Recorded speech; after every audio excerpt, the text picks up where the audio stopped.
Hey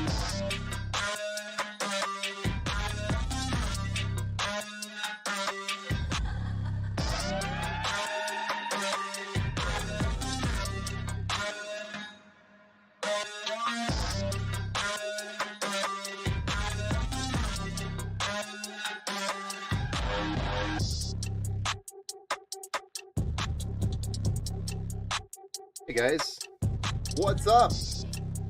Turn that music down. I just kind of gathered how loud it was. Yeah, it must be a really high-end build tonight. It's a badass build. 4080. Yes, sir.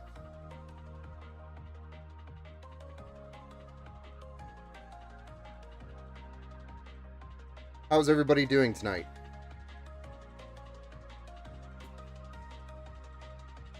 Sorry for the late start. Kind of the story of my life. Anytime we want to try to stream, it's a late start. We just got other things going on as well, so try to keep up. So, tonight, let's go through the build list. Kind of start with that, maybe. Tonight we are going to be building with quite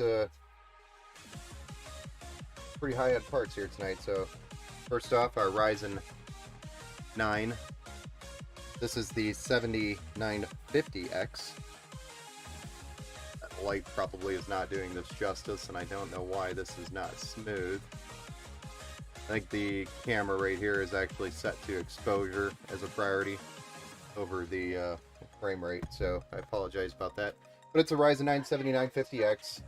We're going to be plugging that into a Asus ROG Strix X670E, and this is the F version, if anybody is interested in the versions of the ROG Strix.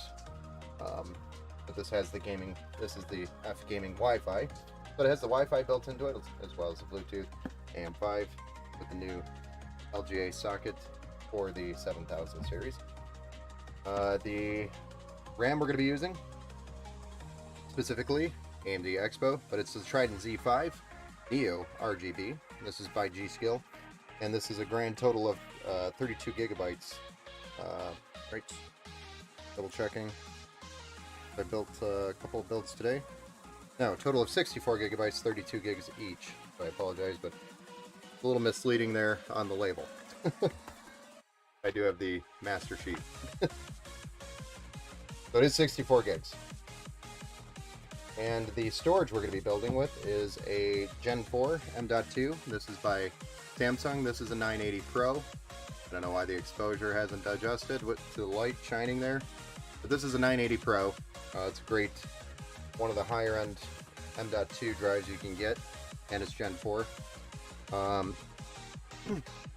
And to kind of match the ROG Strix theme, we tracked down a hard-to-find ROG Strix Gaming RTX 4080, and this is the OC edition as well. So it's a great card, and we wanted to try to maintain that ROG Strix theme that we had going with the motherboard as it was.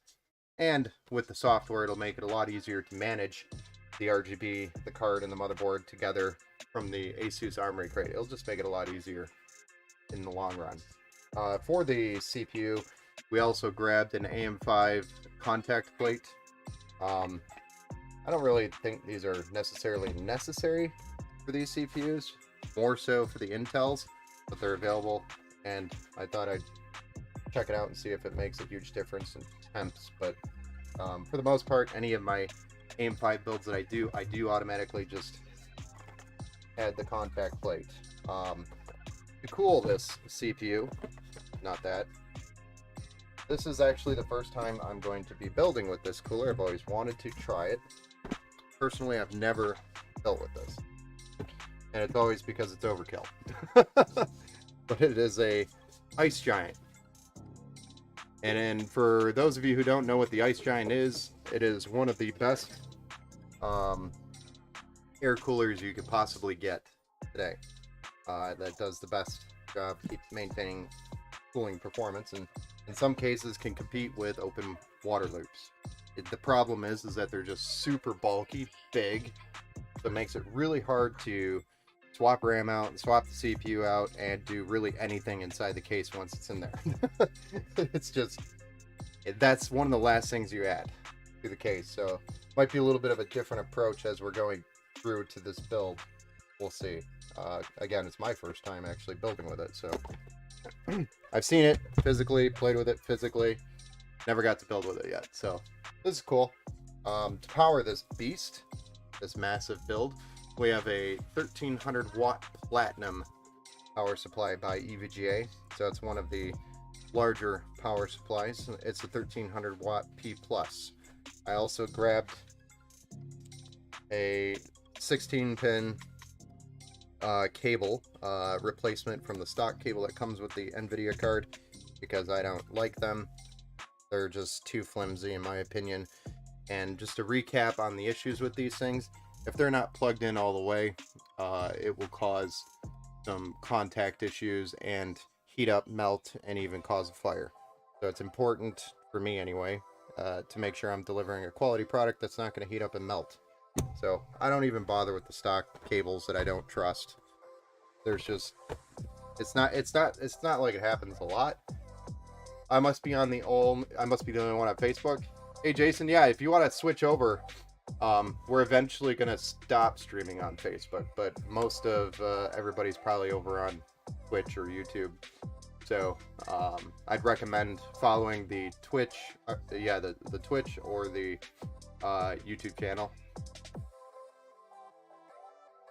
I don't intend to have to buy another computer for a while after this one. Yeah, man, I don't think you're going to need to buy one for a while.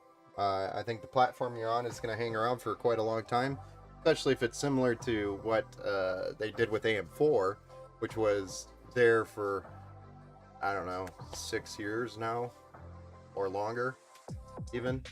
Roger, switching to Twitch as Egg Roll. Awesome. Yeah, come on over. Join the party over here. You also have more functions with all sorts of stuff. It's kind of a better time. So anyway, all of this, we're going to be cramming into this huge case behind me, which is down here on the ground. Probably won't be able to see it, but it's a fractional torrent. And it's specifically not the mini or the smaller version, it's the big one. And it has it includes 2 RGB fans on the front, I believe, and then 3 on the bottom, which is kind of cool. And it's kind of a different case because the power supply is actually mounted at the top. So we will have the fan flipped around, I believe, to allow airflow from the inside of the case through the power supply out to exhaust. It'll be a little bit of a different build. I have arrived. What's up, Egg Roll? How's it going?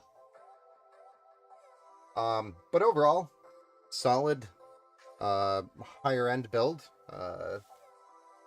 and I'm excited to get started, especially building with the Ice Giant. You're gonna probably see me sit here and stumble through the Ice Giant trying to figure out the instructions. I've never actually built with one, and it looks simple, but at the same time, it looks a little bit complicated. So we'll see.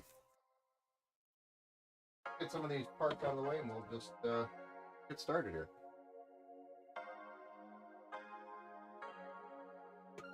X4080. We can see here that it's completely sealed. But let's switch over to a top-down view. I think that's a better approach for this motherboard. Let's also see if I fixed that. Didn't even think of that. I was playing around with some of the cameras, so this might be jacked up. That's not jacked up. Let's check this one real quick. That one's jacked up. Hold on. This is what happens when you play around with things, but don't go through all your views. Bear with me. Kind of, right? And then it's probably not even going to fit in the frame.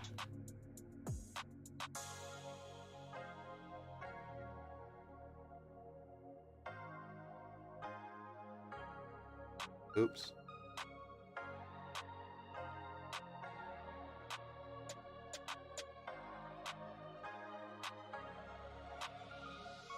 Close enough.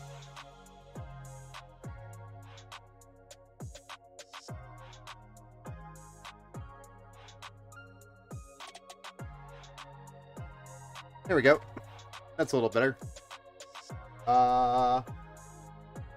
Sore from leg day. I'm sorry, man. Ice Giant is notable for not only being powerful, but also having only one valid mounting orientation. Yes. You can only mount it in one way. Pretty much. Really can't mount it any other way. Too big. And let's get my tools here.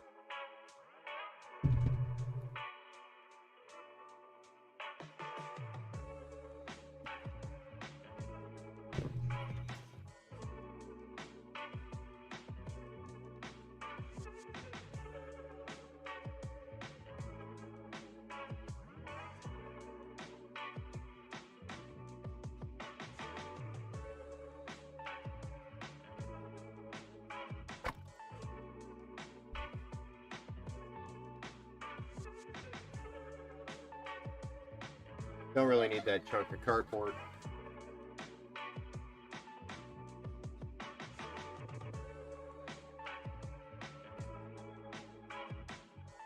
But I'm pretty sure we're going to need an M dot.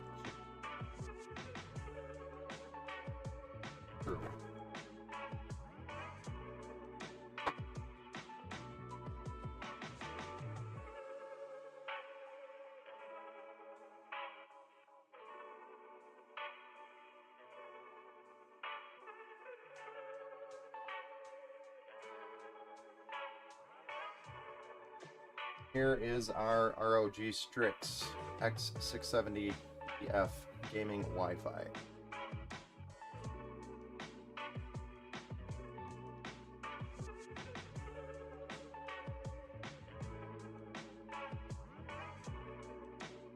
Beautiful, beautiful motherboard.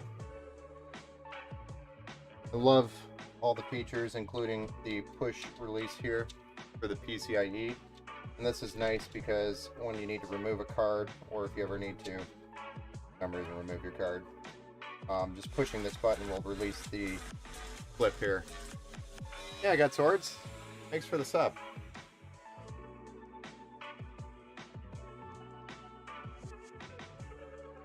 Been a hot minute.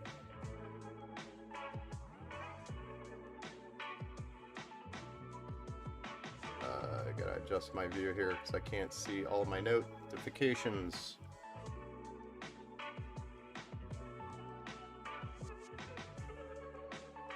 And Jason, thanks for liking over there on Facebook. I appreciate you, sir. Adrian, my daughter, just liked the stream as well over on Facebook. I actually don't know if we're going to remove those or not, so I'm going to hold off. But we are going to remove this contact plate.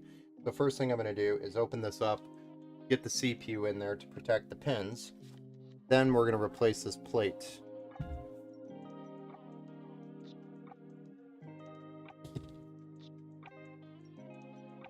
So we're just opening up the Ryzen 9 7950 box.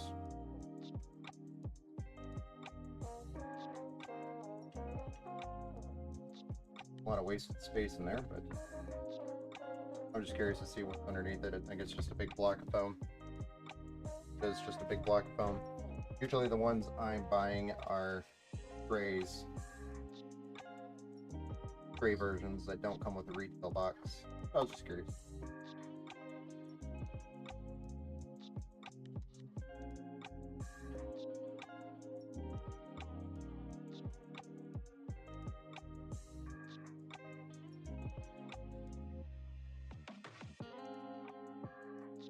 A Ryzen sticker makes it into the box.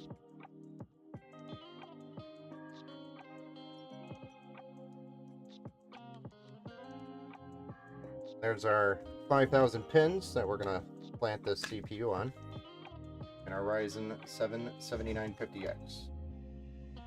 Pinless. Very weird handling these CPUs. They're pinless.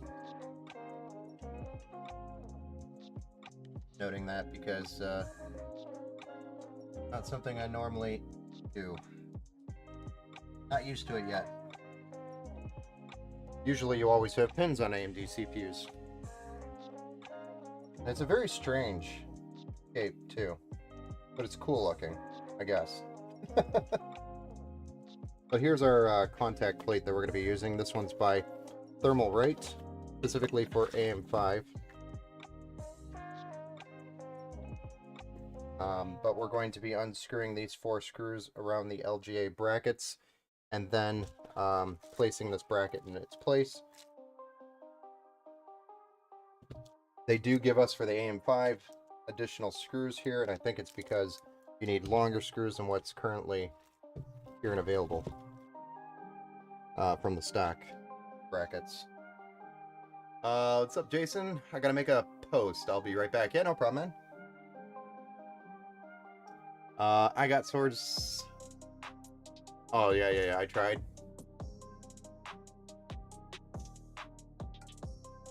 Yeah, no problem, man. Thanks.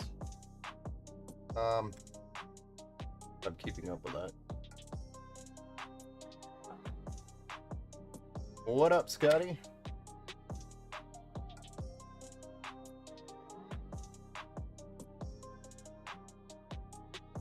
So, we are just going through removing this stock bracket, and we're going to add these Thermal Right contact plate.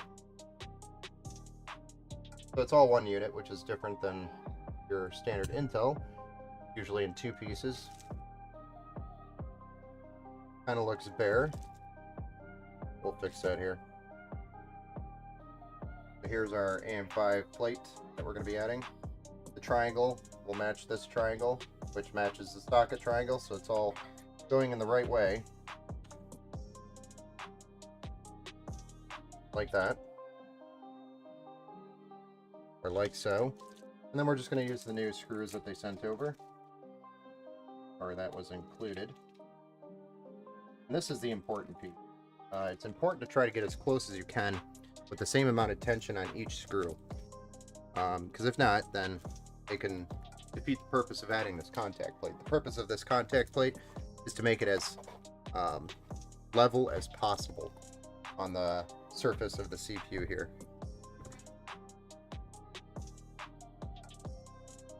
So, if you're familiar with Gamers Nexus, they actually have a really good video and tutorial on how to do this. But in general, or in short, all I'm going to do is drop the screw into each of these holes. And then I'm going to start the thread.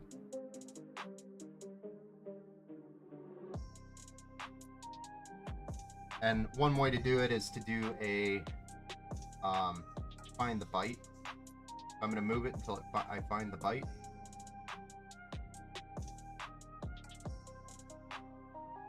Or spin it counterclockwise until I find that bite. That way I know the threads are lined up.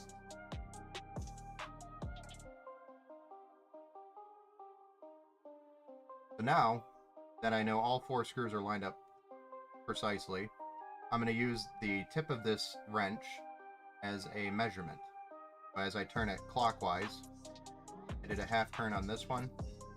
I'm going to do a half turn on this one for all 4. And another half turn.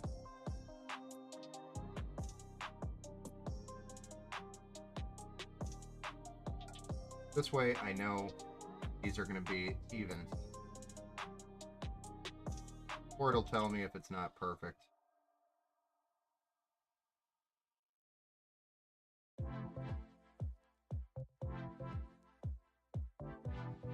That one. Well.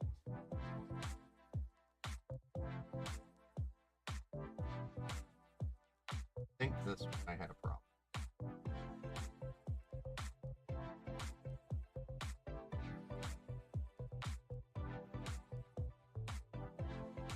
I'm trying to get them close to the same tension, or as close as possible, so they feel the same.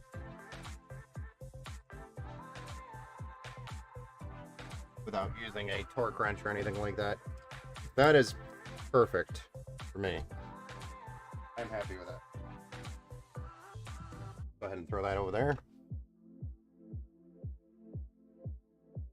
Okay, so we've got our contact plate in. Again, I don't know what we're doing with the mounting kit. I'm sure there's going to be a very special mounting kit for this thing, which we might pop open before we pop it into the case.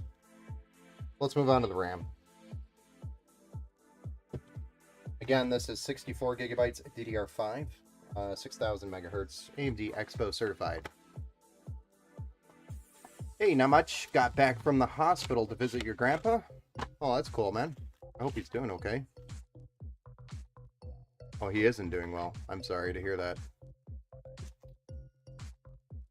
Is this standard for the 7K series? No, it is not a standard. You don't have to replace that contact plate for the LGA brackets. They come with the stock brackets, but it's known for both the Intel 13th gen and the AMD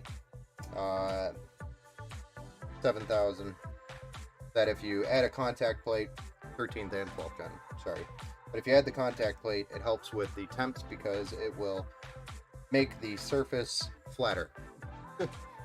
So the flatter the surface, the more contact surface you'll have with the cooler, and the cooler your cooler can keep your processor because it has more real estate to work with.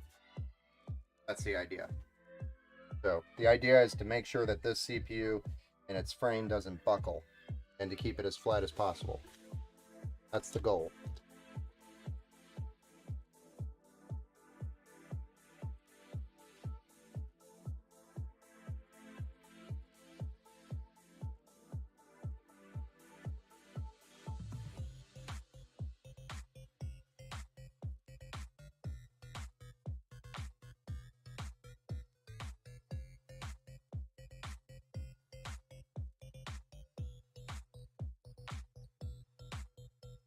So 2 sticks of 32 gigs RAM, total of 64, installed at 6000 megahertz.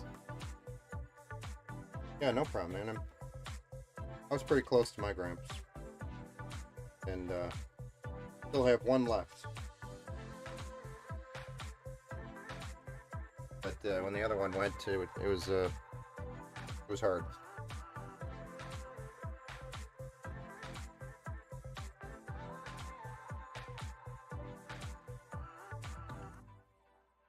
I'm trying not to butcher this Samsung box, but I swear every single one I've ever opened, I butcher.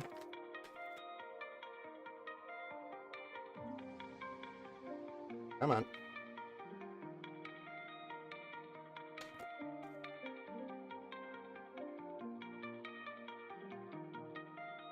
And this is what I mean. Just the tape does not let go. I could maybe use an actual box cutter and open it better, but there's time for that.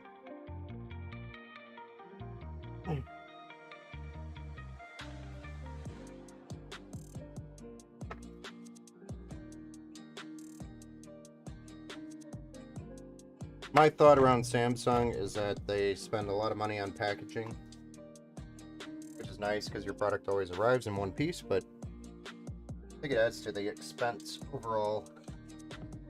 We're going to put this bad boy right here in the top slot. Since it's Gen 4 and probably closer to one of the faster drives, and it also has a lot of cooling options here, both top and bottom. They have nice heat thermal pads here to help get rid of the heat off of this SSD. If I could peel it away.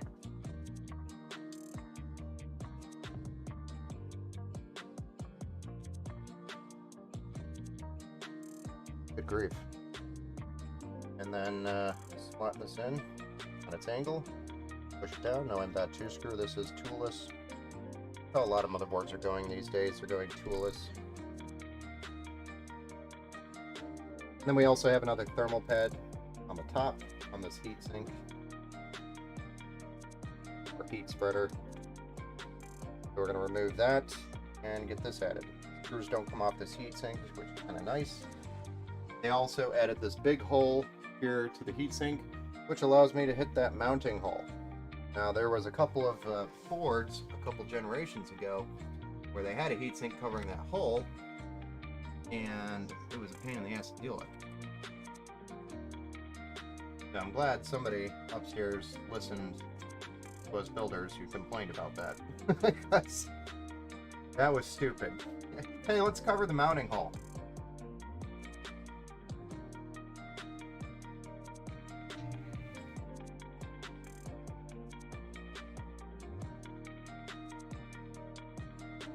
I can't remember if it was MSI or... I think it was MSI that did that. And it was on one of their higher end boards too, so it was like, what? I'm going to get rid of as many peels as I can, except for the ones that are possibly something where I can, like for example here, I'm going to be putting a fan, so I may rub up against that.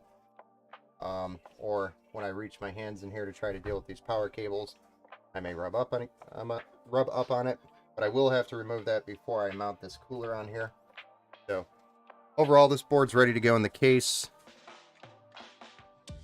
except for one thing. I want to check the mounting, see if this is something we can deal with on the Ice Giant right away. Going toolless, proceeds to use tool for out of spite. Yeah. Hey, wait, did I say something was toolless? Oh shoot, sorry Ben, wasn't thinking. I didn't mean to put that in your chat. You can... oh, don't worry about it, man.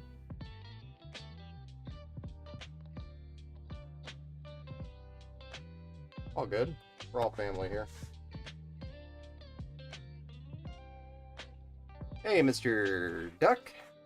How are you doing, sir? Hey, J Manny, what's up, man? How's it going? J Manny says he's going to come over and help me build tomorrow. I don't actually believe it, though.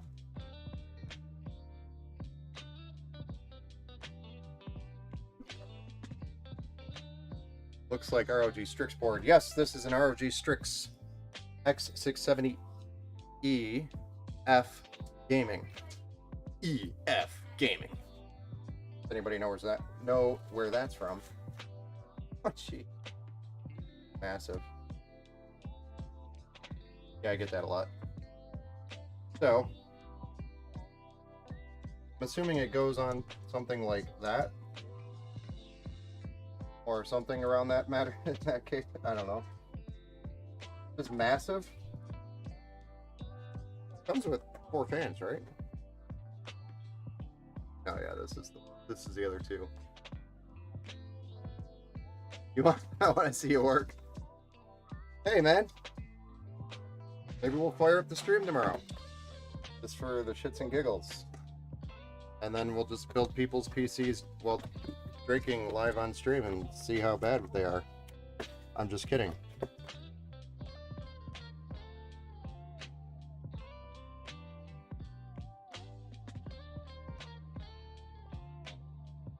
I don't drink and build.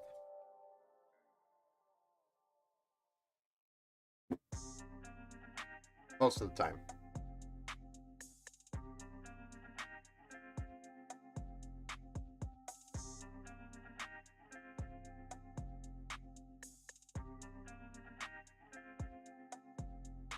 Yeah, J Manny and I have been around for a while together. What is it, like 3 or 4 years now? It's been a while.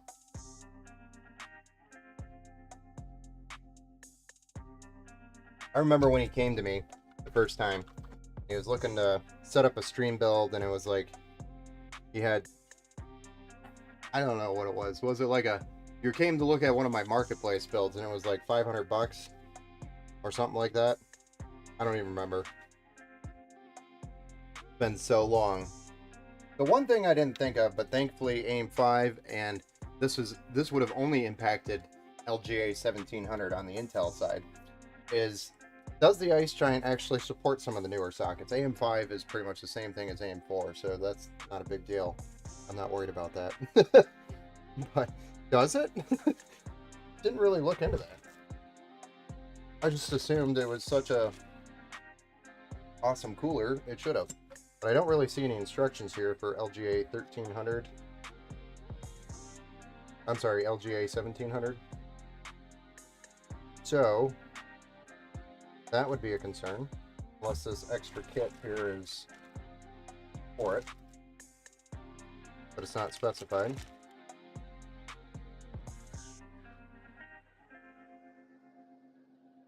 I'm sure Ice Giant repackaged with the correct tooling. But it's going to fit this socket no matter what.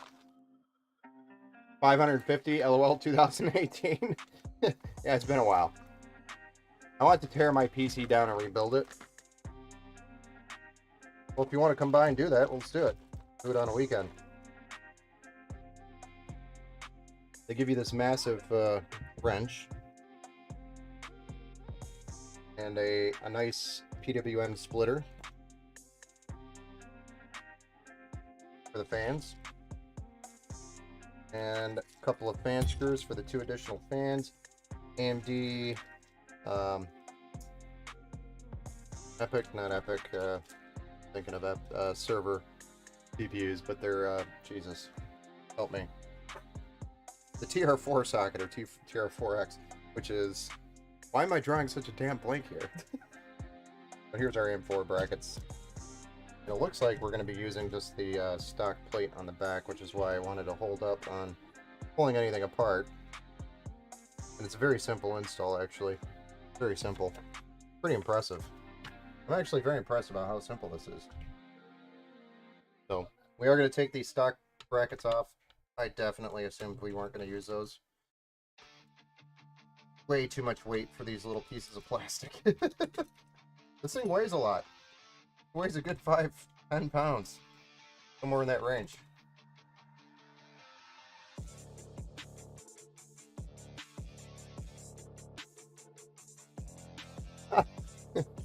I'll let you tear down my build and rebuild it then.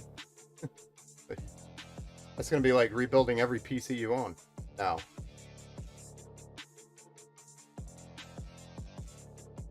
But if it wasn't built by me, it probably wasn't built right. Except for maybe like the redneck engineer.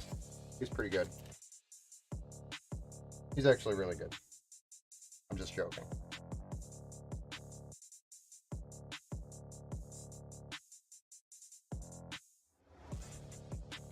I mean, he could come here on the stream and defend himself. He knows I stream. Actually, it'd be kind of cool to have him in here.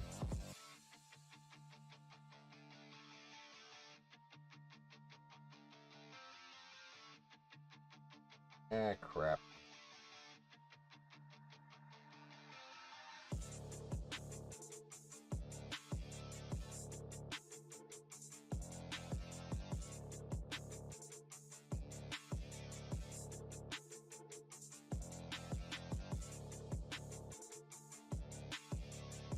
So here's this huge bracket for this massive cooler.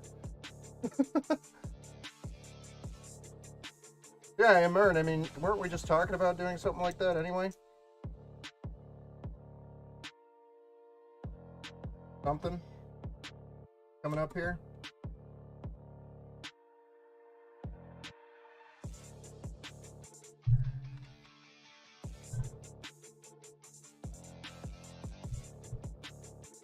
But anyway, rebuild mania. Yeah, let's do it.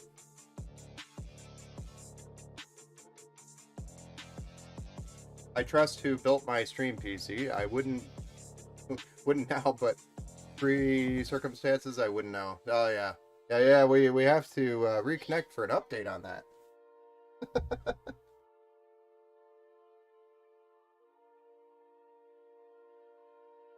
Well, I will say in the supply chain, we're having some difficulties with a couple of key items for things lately.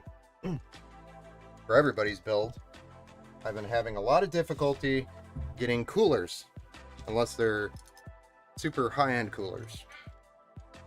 I've also been having a lot of difficulty getting power supplies. That has been a big pain in the butt lately, which I don't know I know why. Mostly it's because of the bigger graphics cards that are out right now. Everybody's buying up higher end power supplies to meet the graphics card demand. So that means inventory is low. Oh, come on. We got a little piece of tape here that was holding the fans, and it's down into the fan, into the blades, and I'm trying to peel off now.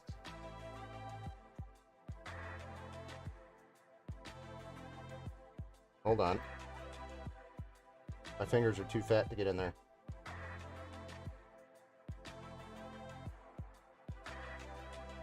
Yeah, I'll show you. I'll show you what I'm dealing with. So, there's a little piece of tape here,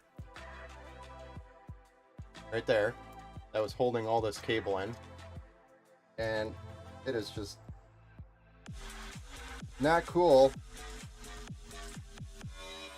because it'll eventually probably come apart or come off and start ticking. I can't leave it there. Nobody in their right mind should.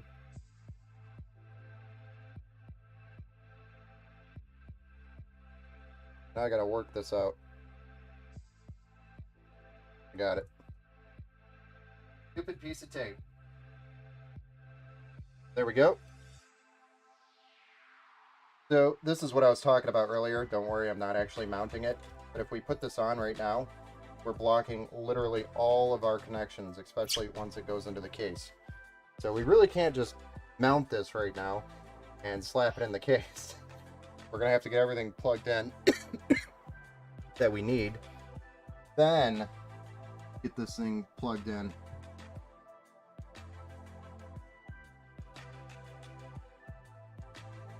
And also mount the additional 2 fans, which is going to be interesting as well, because once we get into the case, then we have to also, we can't put those 2 fans on until we mount it. So that's going to be interesting as well. But I do have short screwdrivers just for this situation. So no worries. I'm just trying to think of the logistics here. Hey Mike, thanks for the subscribe. And as everybody should know, every subscription we have, or every sub we get, Ben finally made it to a stream. Heck yeah, thanks for stopping in and subbing. But every sub we get, all the profits, 100% of the profits is going towards the next $1 build stream. Kind of cool.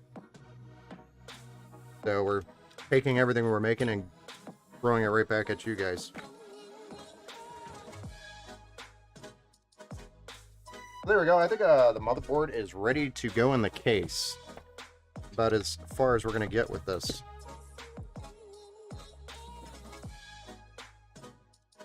So, in that case, or in this case, or in that case, let's get the case out. This thing's massive as well, so it's going to take up like the entire workbench.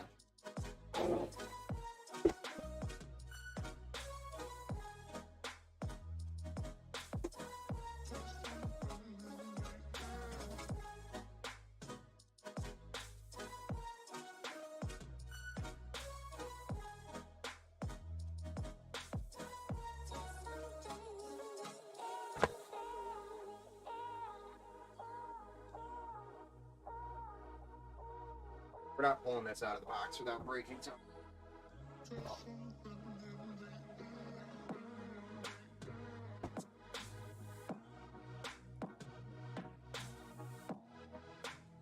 Woo!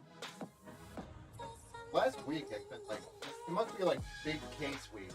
All the cases that I'm working with last week are all just gigantic cases.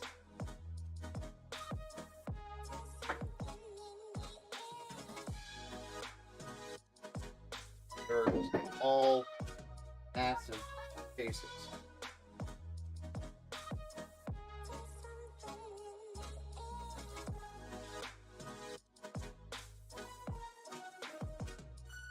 And here's where I drop it. Just kidding.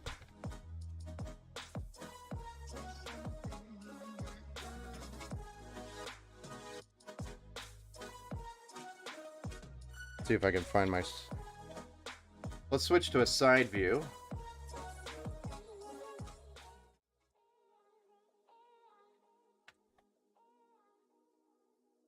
try to get an idea of how big and massive this thing is. This thing's massive. There's our front. Kind of a good, cool design. Here, let me make you guys sick for a minute. But it's a really cool design. It's got a full, almost open mesh front to it. When I say almost, these are just plastic fins that go straight through. There's no, it's just, and then you got a little bit of a mesh in front of that. So it's really nice. This is supposed to have lots of good airflow in it. I don't get to build with these very often because they're not cheap. They do have some pretty good records on them. Coolest entry for the glass side panel. Don't need a tool.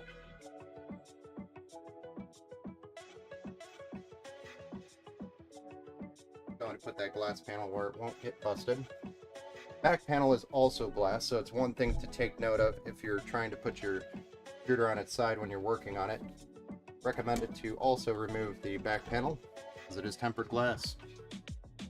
And it is also toolless entry.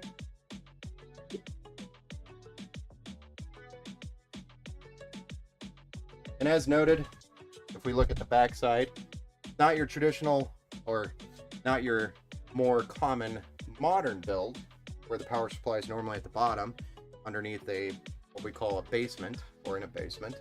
Instead, this one's at the top. So this time, or for this build, the fan is going to be, instead of facing down on the bottom, it's going to be facing down up here at the top. And what that does is it draws air from inside and pulls it up. Man, my camera is just freaking out. Or is that just me? I just realized it was doing that. I don't know why it's doing that. I think it was trying to focus, or maybe it's an exposure thing. That's definitely exposure. Light exposure. Let me see if I can fix that real quick.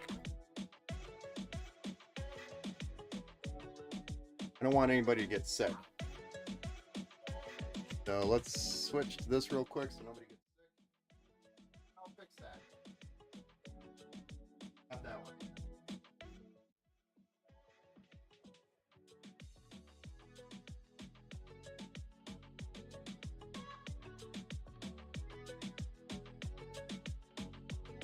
I love how the focus isn't focusing now because the case is so damn tall.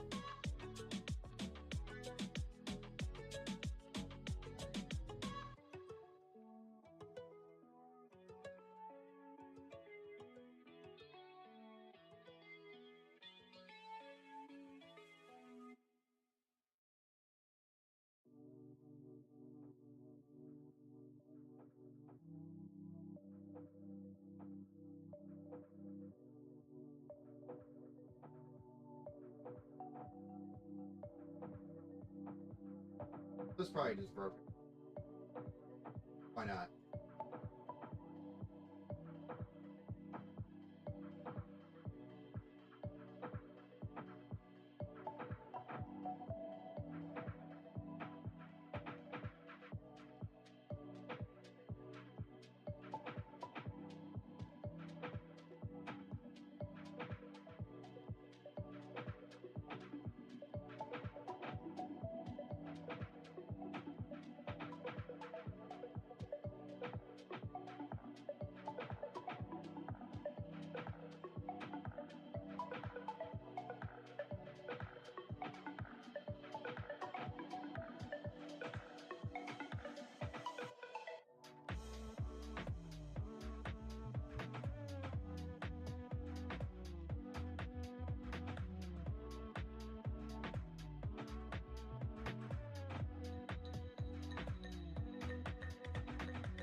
Okay, so maybe nobody's gonna get sick now, right?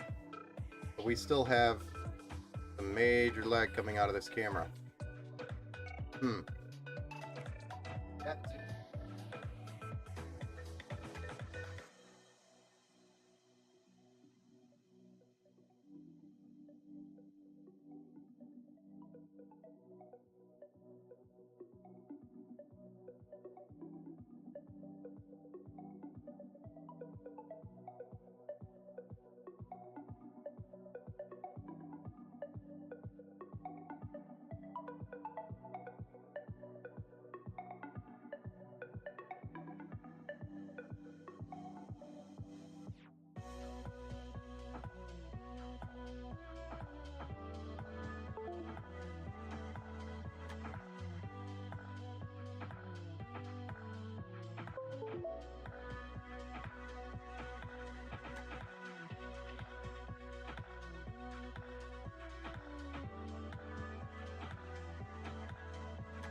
Honestly, don't know what camera I just unplugged.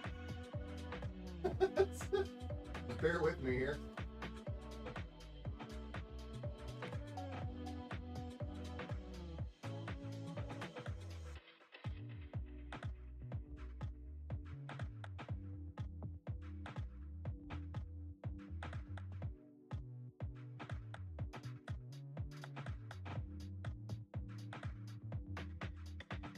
I thought this was something that we resolved.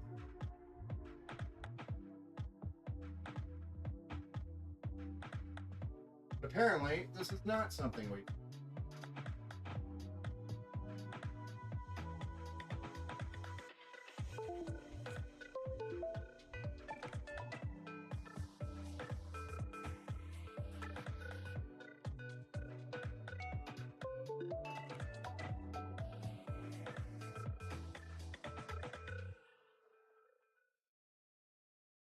feel bad.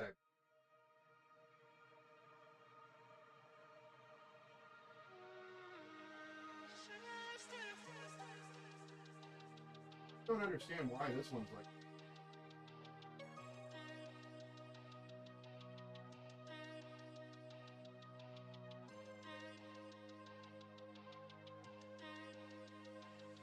Any thoughts here? AJ Manny, see you tomorrow. Have a good night, man.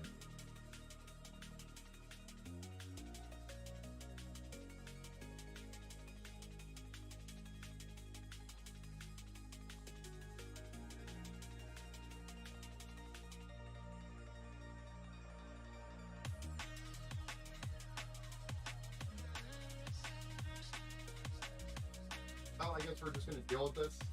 I don't know what the hell.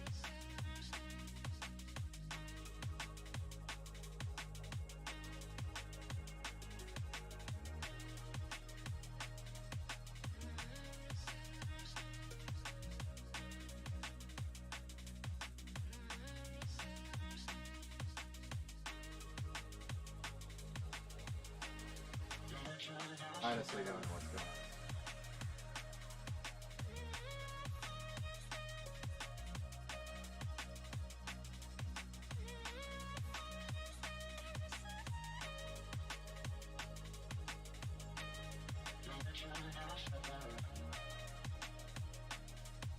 You see how shitty that is?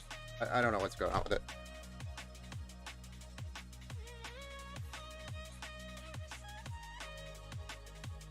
Hey man, if you didn't hear me, have a good night. Thanks for stopping in and hanging out. Let's see if it's only this camera. I just want to make sure. This one isn't even working.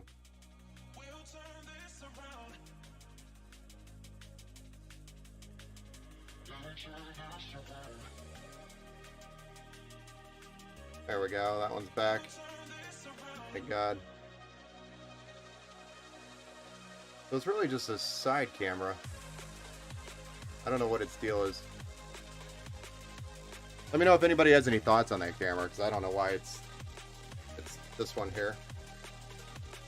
This thing's running like absolute garbage.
Do do do do do.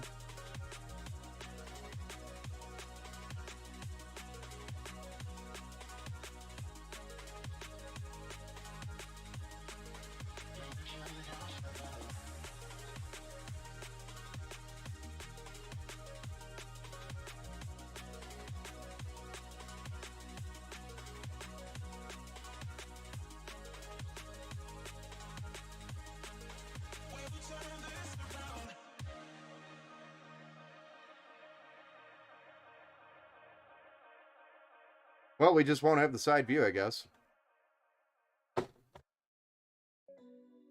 Or it'll just run like crap, because I don't know why. It doesn't make sense. It's been working the last couple streams, and then all of a sudden it stopped. So anyway, here we go. We've got a beautiful torrent case that we're going to be building in. We were kind of just touching on that before I noticed we were having some camera issues. But I'll figure that out for the next stream. As of right now, I'm not going to stick around with it unless anybody has any suggestions.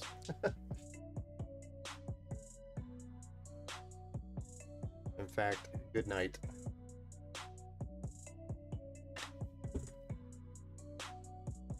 But I'm going to go ahead and start by undoing these cables, because I'm pretty sure we're going to have to shove these in some holes once we get the board in there.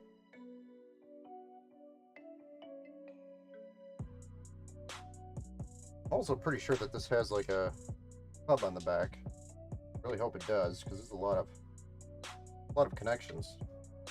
I've got some fan hubs here if we need them, but didn't anticipate that. I thought this had a hub.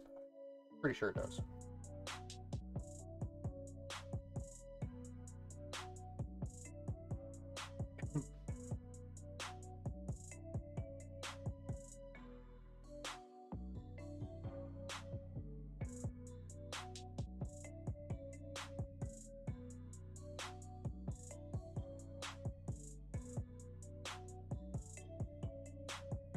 As of right now, I'm just going to shove some fans in, or cables. Not a fan hub, but I don't remember if it's got an RGB hub. The RGB could be daisy chained, but there is here on the back side down here below, this is a PWM fan hub. There is a fan hub. So for all of you fans out there, there's a hub here. Worst dad joke ever.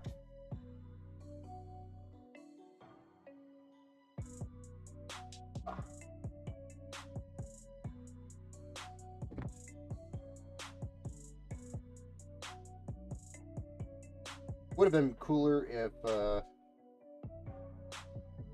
guys had these cables pre-routed through this hole for the price. I feel like that should have been a thing. Just a suggestion. The RGB on these cables, they're daisy chained, or you can daisy chain them, it looks like, so not really concerned about that. And I have I've also got RGB hubs if we need those. Well,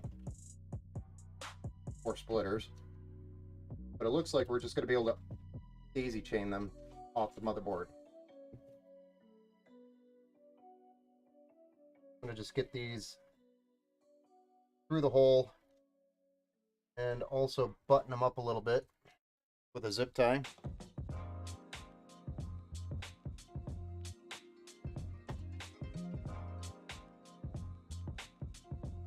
Massive screen on the bottom of this case, FYI, for dust filtering, dust filtration.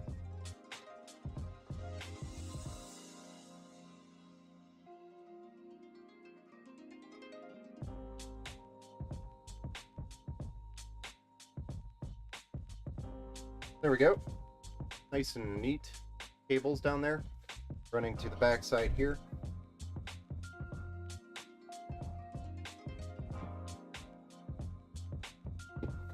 Which is kind of what we want. So I think we can safely lay this down and look to mount this motherboard. The motherboard has its back I/O shield, so there's no reason to install one. But I am going to double check these studs to make sure those are all lined up. Looks like they are good to go. Next thing I want to double check before we mount anything here. I just want to check the position of the ice giant, which is perfect because we do have a 140mm Noctua fan that we're going to try to shove back here, just to give it a little bit more exhaust. Because this fan has, or this case has a lot of intake, and really the only exhaust is going to be the power supply, unless we got a fan here. So, kind of important to try and get a fan in here, especially next to the CPU.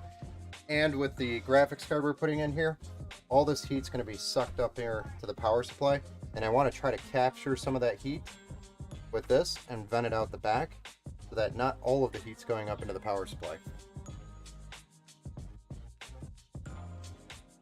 I was pretty sure it was going to fit by the measurements. It's just, once you get everything here, it's like, oh, it looks pretty tight. But it definitely looks like it's going to fit. So this Noctua fan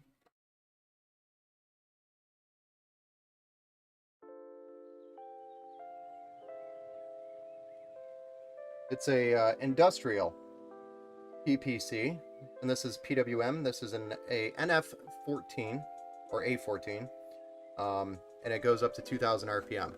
So it's got plenty of speed. And I tried to buy the least ugliest one that I could get. Not fully black, but it's not poop brown. Don't know why they haven't switched that. They're just so proud of their colors, I guess. We'll shove that down in there and then get this thing mounted here. Before I mount that, I'm going to be forced to peel this thing. So, way around it at this point. Trying to keep everything fresh for you.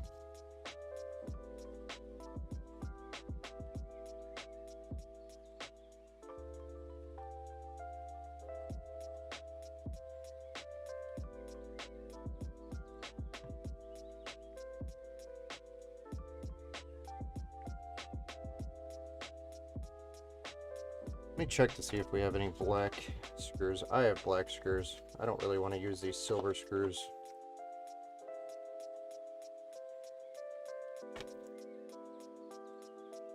Yeah, there's some included here with the case. We're going to go ahead and use those, not these silver ones. That way we could stick with the black theme of the build.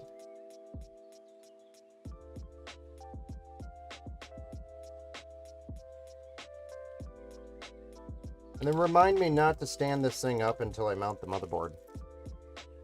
It should stay, but I'd rather it not fall. Or that fall.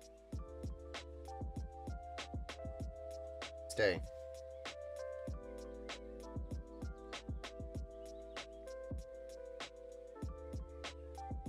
Bro, my PC's company Cyber Power PC didn't put in a fan hub. Yeah, I know. There's a lot of companies out there that don't bother. I prefer them because it makes life so much easier. Unless your motherboard literally has as many headers as the fans are inside the case, which in most situations is not the case. That was a lot of cases at once. But for the most part, the hub is a much better approach for the builder, much better approach for anybody maintaining the PC later on down the road. And it usually keeps cables cleaner. So it's better cable management in the end.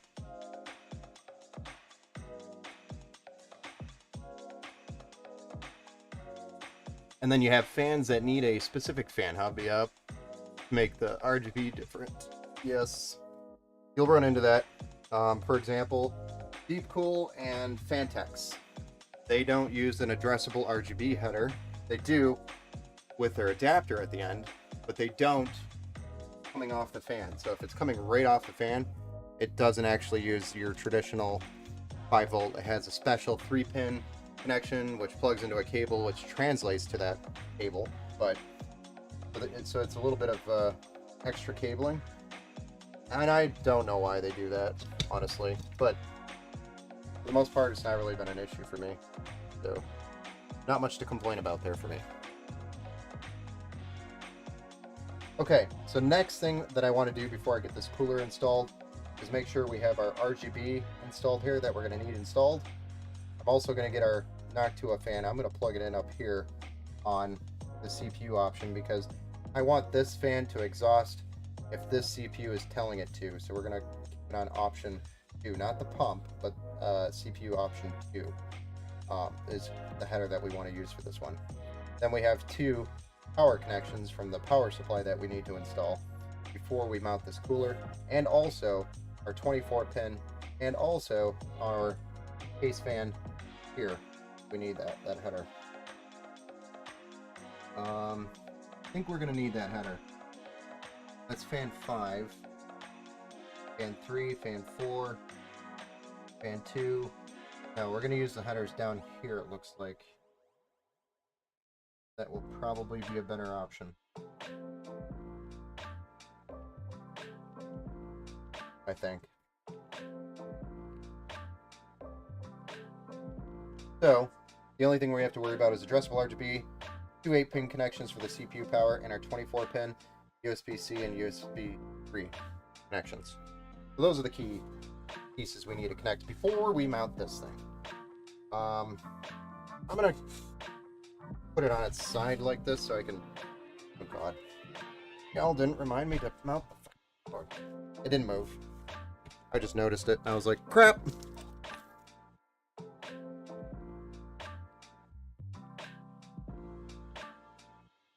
Let's mount the motherboard, then go through that so I don't forget.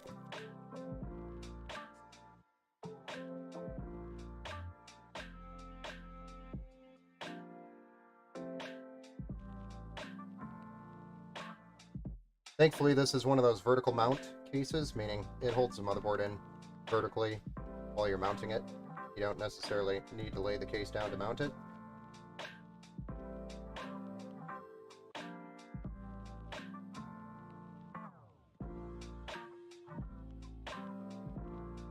Does it not use these? Kind of weird.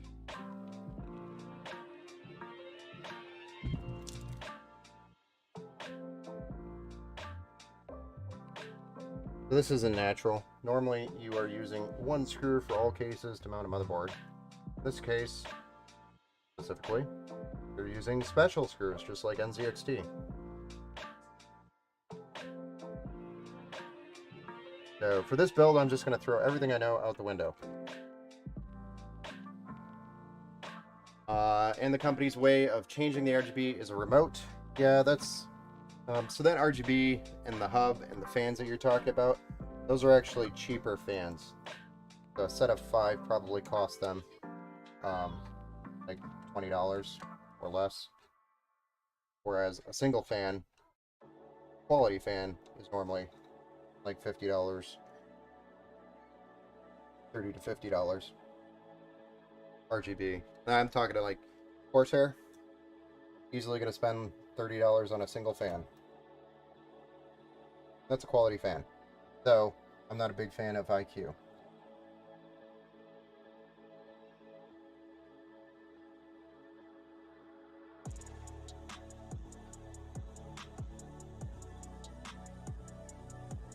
Oh yeah, Pevia. I've actually heard of them, and I've built with them several times. I actually like their cases. I don't like their RGB fans. After building with them for a little bit, I've played around with them.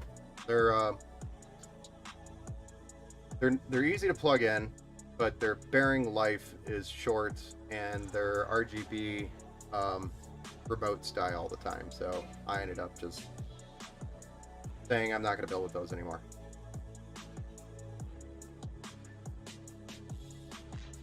The only time I build with a Pevia fans is if it's like a $400 budget or less, and it's for like a 10-year-old that wants some RGB.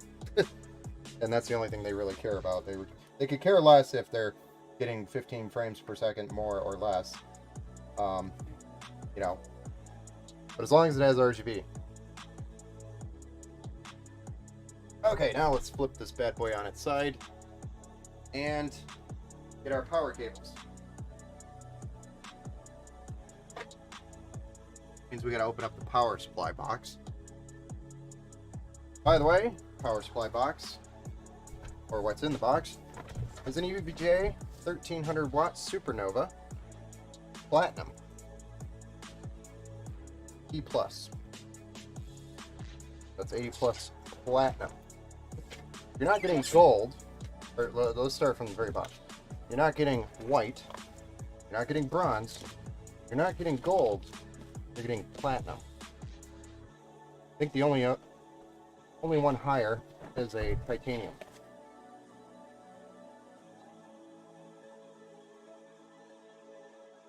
So definitely building it for the future. That is what we are trying to do here. This way, if you one day said, Ben, I want to put an RTX 4090 in my build, I can say, sure, that's no problem. You got a 1300 watt power supply in there, and it will handle an RTX 4090 like it's nothing. Could even say, Ben, I want to put two 4080s in here. Same thing. It'll run it.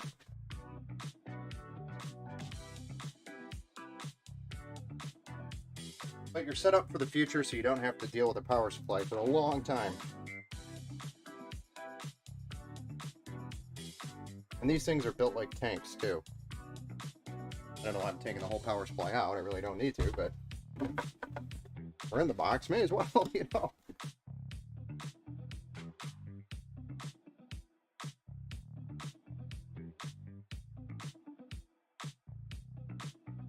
This case was already so close to flight.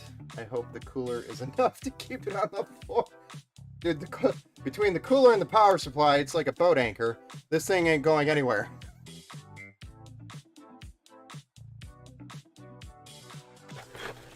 I mean, the cables themselves from the power supply weigh half a ton.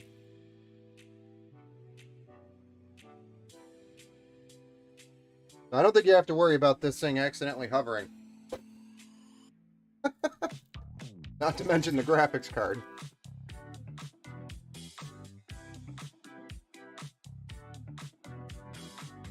Graphics card is ridiculous as well.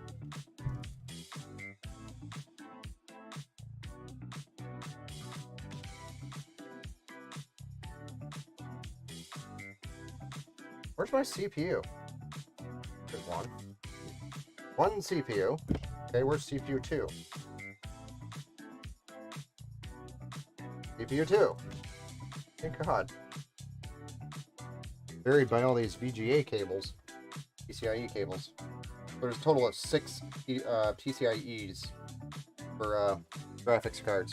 You can fit two 4080s in here, no problem.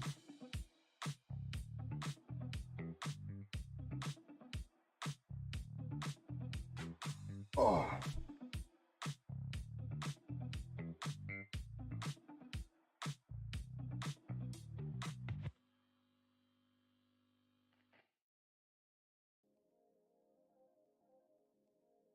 But we definitely want to get these plugged in before we slap that ice giant in there, or it's going to be damn near impossible to get this plugged in.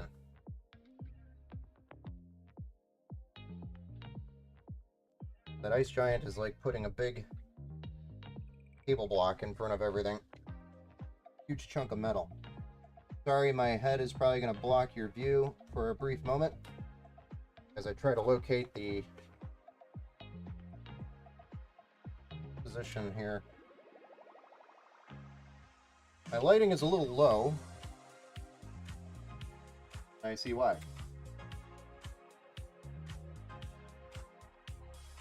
Oh, my lights was off. Oops. What happens when you're bent?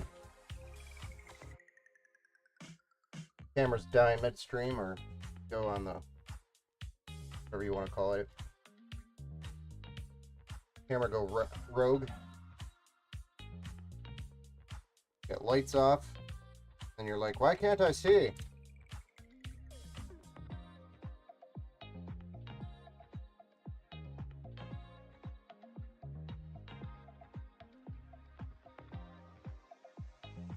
There we go.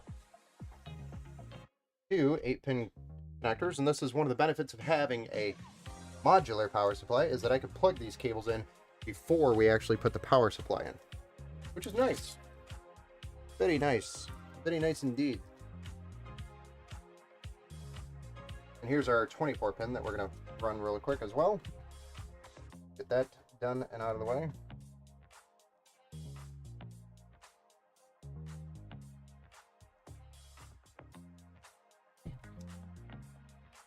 There goes that. Why not? We're already having night.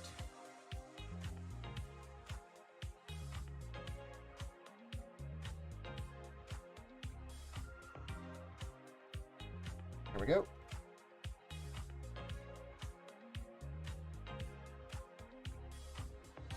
.24-pin. Now we need our USB 3 and USB-C. Assuming those are both on the case here. They are. And then our case fan.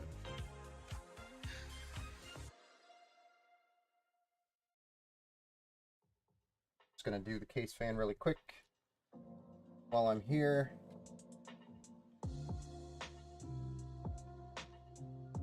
Maybe.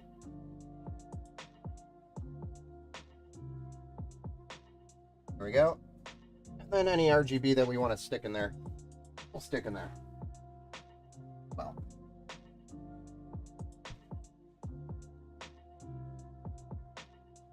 So let's locate these cables that we need. We need USB-C, USB 3, probably an RGB.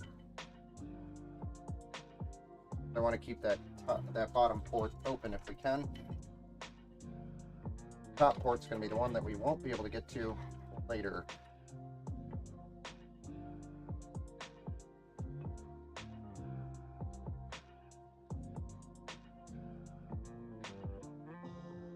May as well shove power connections in there. We got to go that way anyway.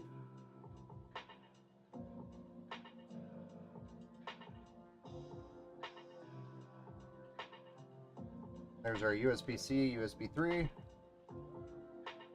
We'll do some cable management here in a little bit, but as of right now, I want to see where these cables are at. This is case RGB.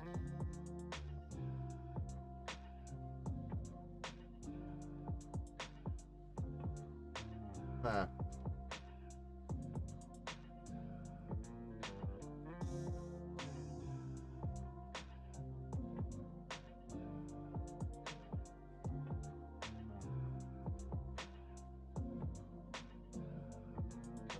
Not sure how I want to do this with the case RGB though.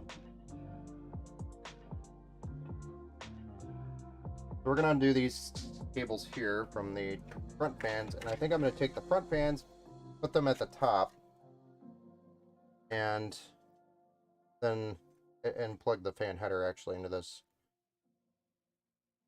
hub. Just trying to plan this out. This one, right?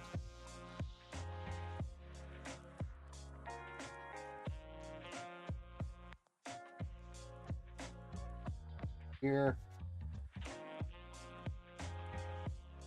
Like I said, they daisy chain, which is kind of nice because it saves us a little bit, but I'd probably prefer the hub, but we're going to just daisy chain them.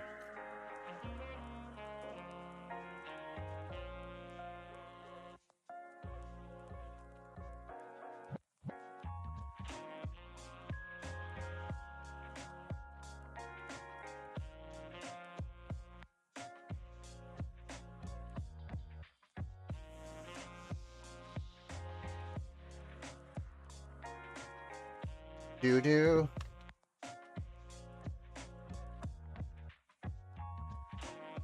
There we go. So we got all our connections right side that we need.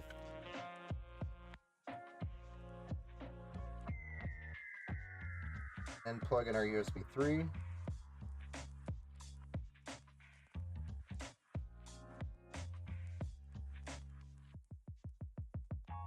And our USB-C. So there's our 3 connections that are going to be covered by that ice giant. And then also our addressable RGB. I don't know if I want the cable coming through there though. I think I'm going to try to go through the other side just to hide this cable a little better.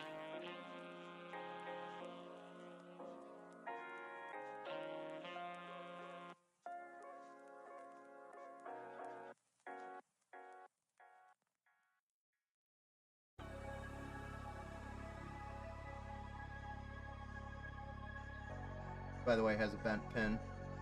Wasn't me. But we just fixed it.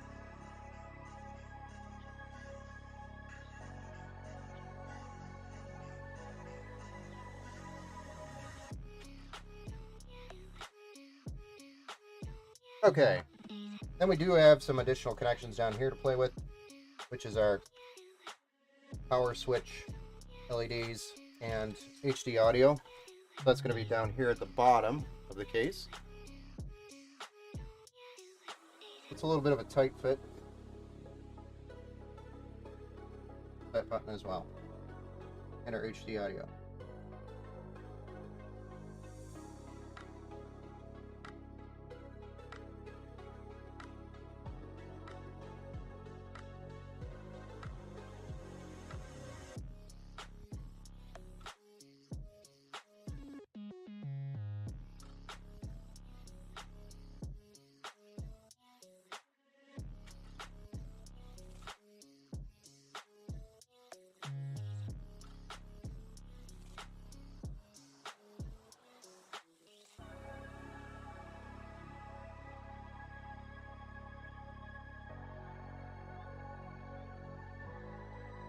Okay. Looking clean.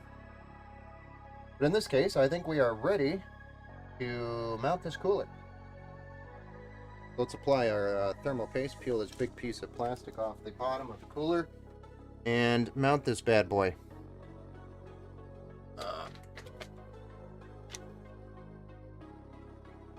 Here's our Cryonaut Extreme.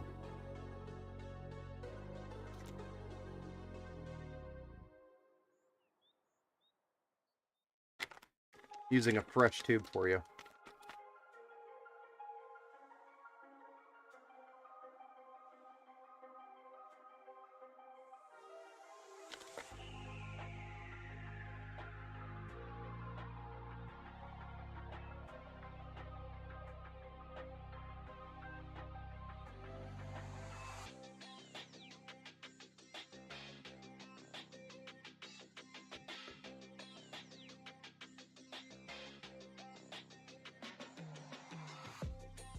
Definitely came out faster than I expected. Be okay.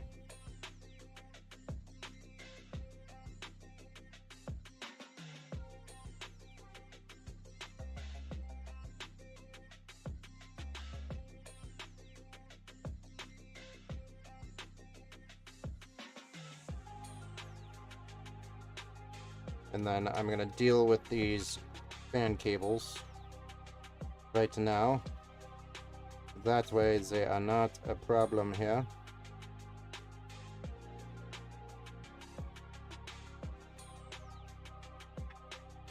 In fact, I'm going to do a quick unscrew of a screw.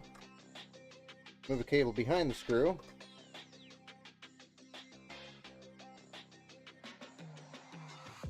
That way it stays put.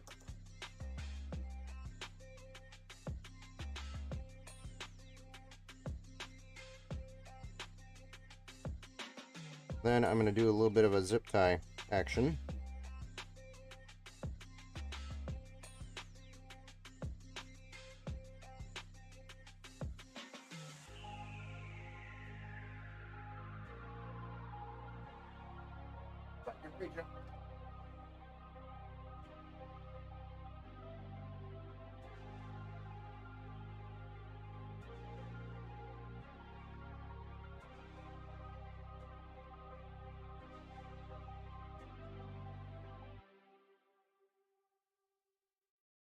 But I just want to make sure that these cables are not going to, like, flop around. Ladies and gentlemen, retro gamer time.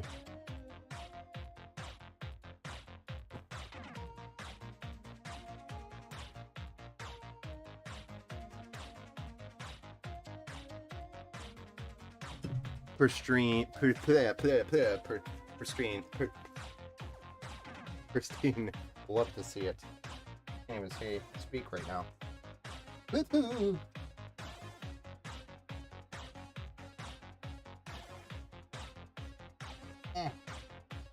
Trying to get this plugged in.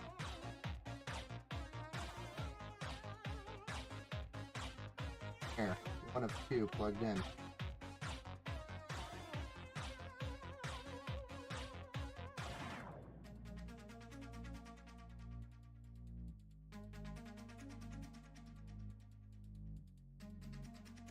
Man, this thing's a giant.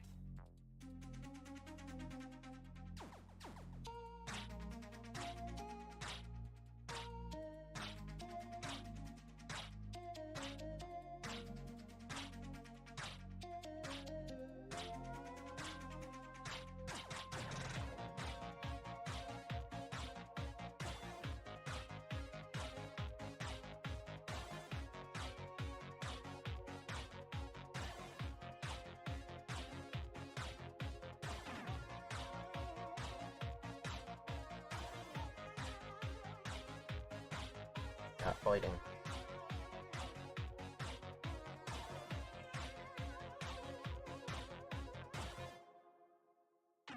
Jeez. That is tight.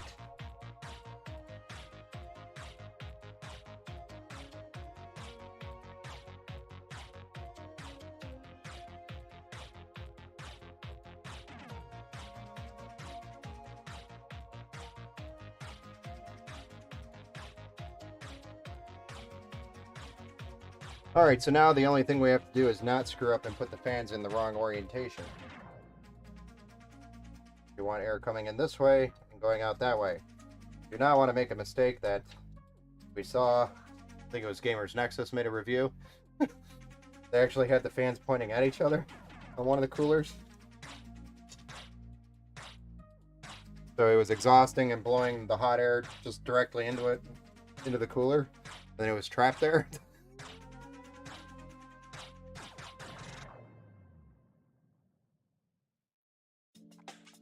I only laugh because that was... I'm thinking of Steve's comments on that.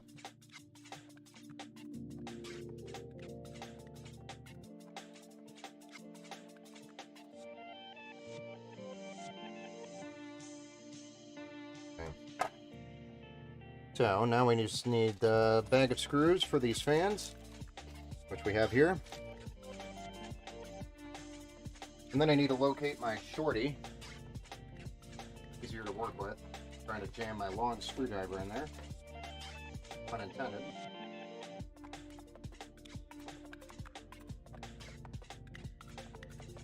Here's my little shorty. but it makes working in these types of scenarios a lot easier. And I'm going to just get one screw maybe started. One thing I could say about this Ice Giant is their threading doesn't bite very well so far. With all of the screws that I've dealt with. That's usually a manufacturing quality thing. Like the metal just isn't perfect coming off the screws.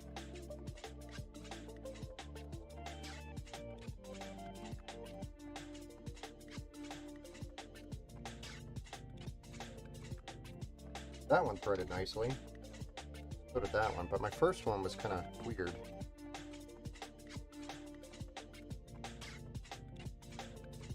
Maybe I wasn't squared up or something, but I've noticed it on almost every screw so far.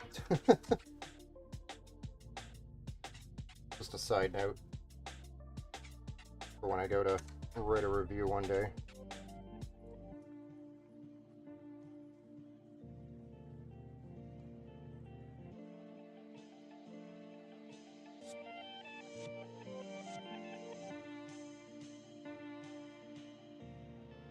But I'd say it's starting to look like a PC.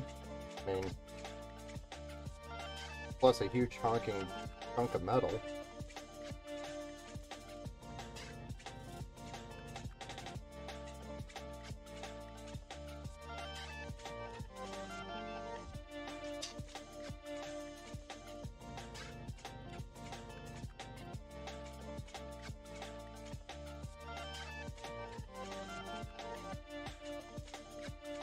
Watching that thing wiggle in the case has me in fear of the drive home.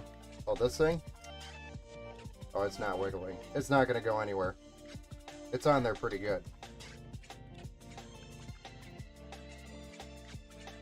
I mean, it takes quite a bit. The only reason why it wiggles is because there's only 2 mounting screws that actually hold the cooler to the bracket that's held at 4 points on the motherboard. So that would be considered a weak point with the weight.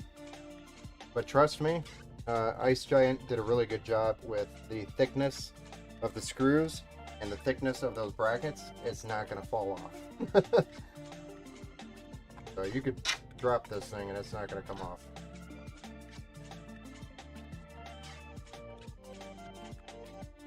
It just wiggles because of physics.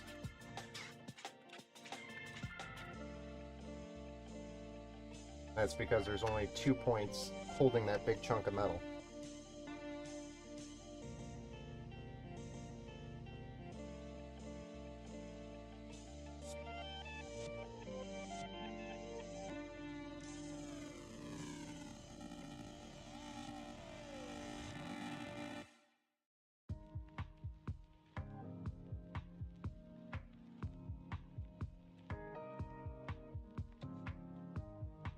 There we go. One Ice Giant installed, minus I got to plug in the 2 fans.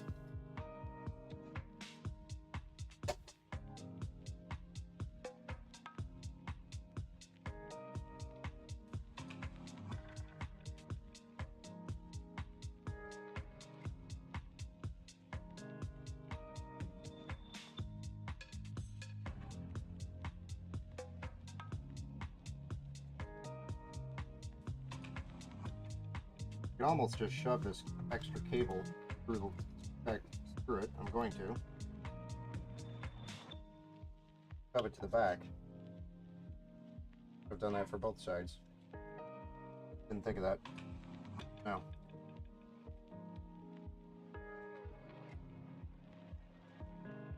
But pretty cool looking. Now we just need to get all the bottom stuff plugged in here, and then we are ready to plug that graphics card in. Really all we have to do is get the fans plugged in and the RGB for the bottom fans. That's really it. We just got to find that PWM fan header for this hub. Get that plugged in.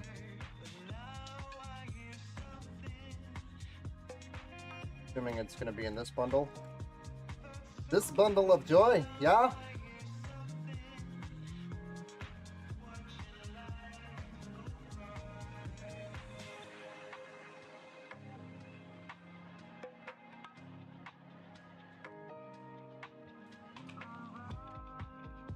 Then we will plug this in over here, yeah? And then locate the RGB that we want to use for bottom fans. It's going to be probably this guy. Want to do it in some organized fashion.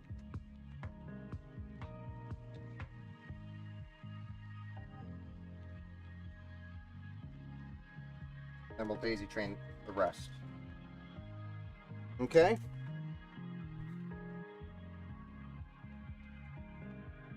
Hello.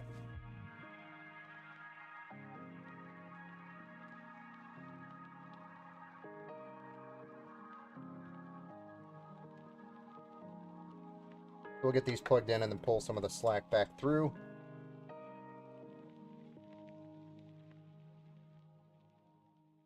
And you will have one addressable RGB header available remaining down here at the bottom. Open. If you ever want to add more RGB, either jump on the daisy chain or use that available header, which is cool.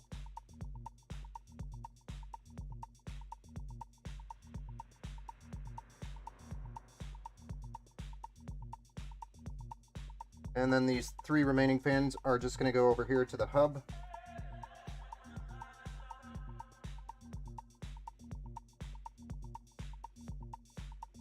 Then we'll zip tie it and clean it up here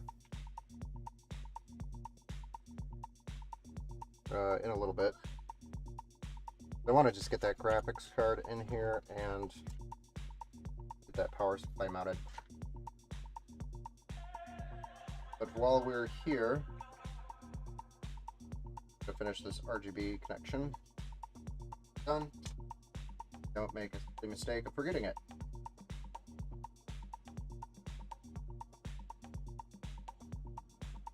Go. So all these cables. Still not done yet though.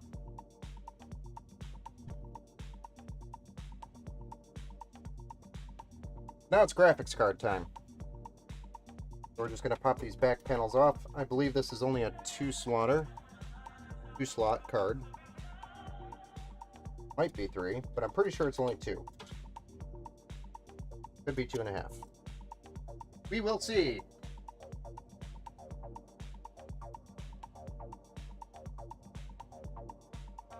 I keep misplacing my little tiny screwdriver. My precision cutter.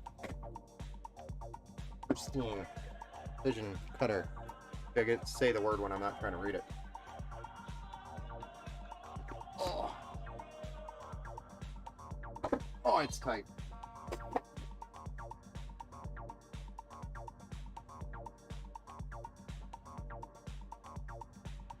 So ROG Strix RTX 4080. Definitely a 2.5 card slot. But this thing is just massive. Like, hold on.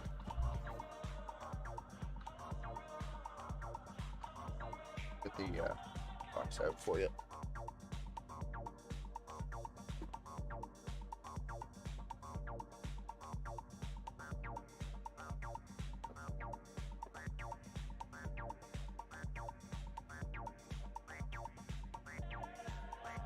It does have a little kickstand.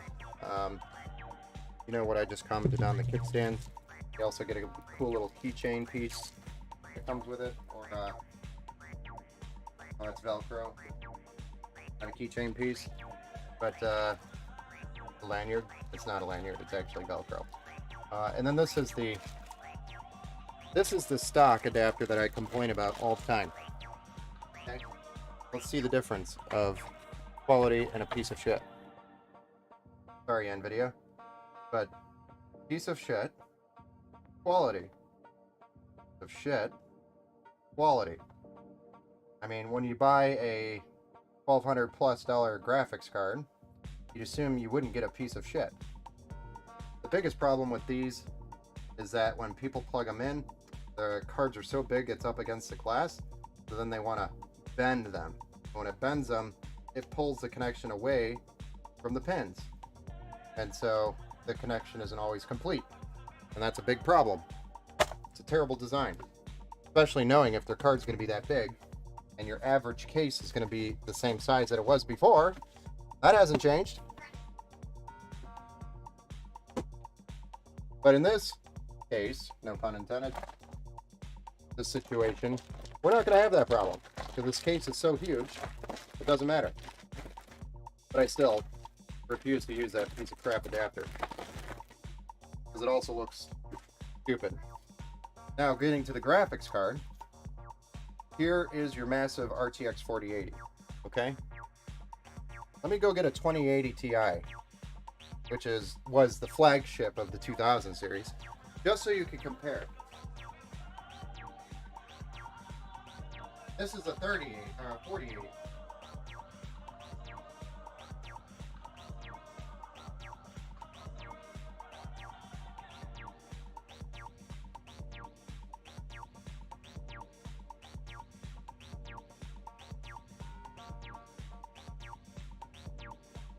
This 2080 Ti came out of my archives.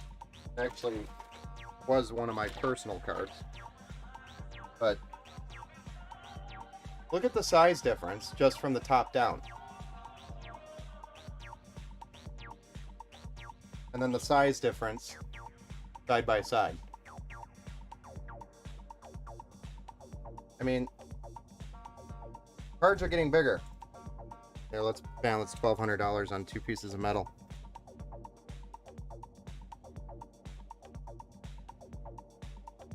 There's your RTX 2080 Ti. Now,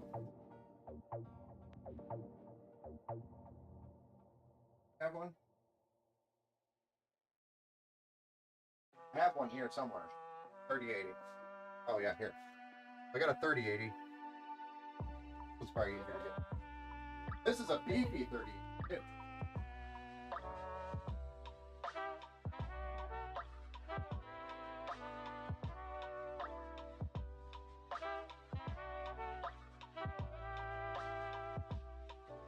This 3080 is a beefy one. This is the MSI Gaming X Trio, or Gaming Z Trio. But it is a pretty beefy card as it is.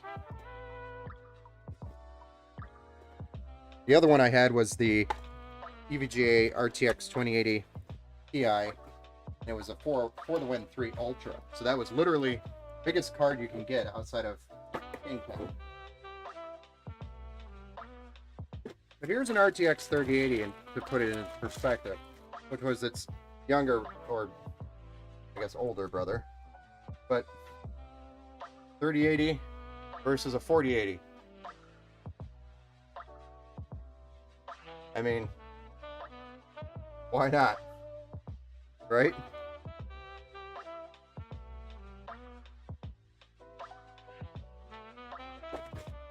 I feel like NVIDIA is having a dick sizing match with itself.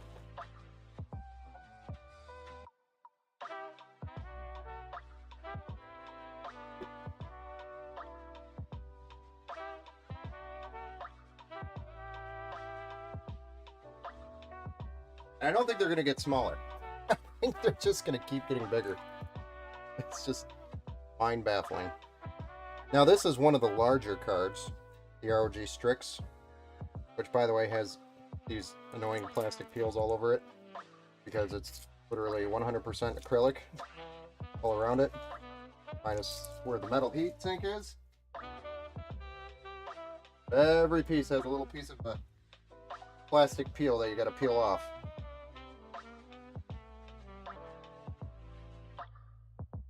So maybe that's satisfying for some people, not as much for others.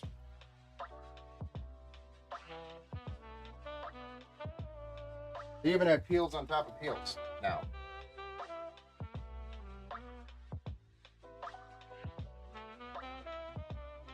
There's a peel underneath the peel from the peel. And get this peel. Each fan has a peel. Why not? Peel. Peel. Peel. All these peels. I don't even know where to start with this one. Like, where do I even start? Heatsink is massive. If you water cool a 4080 Ti, would be... yeah, I know. It would look like, you know, a 400-pound dude just went through a 90% weight loss.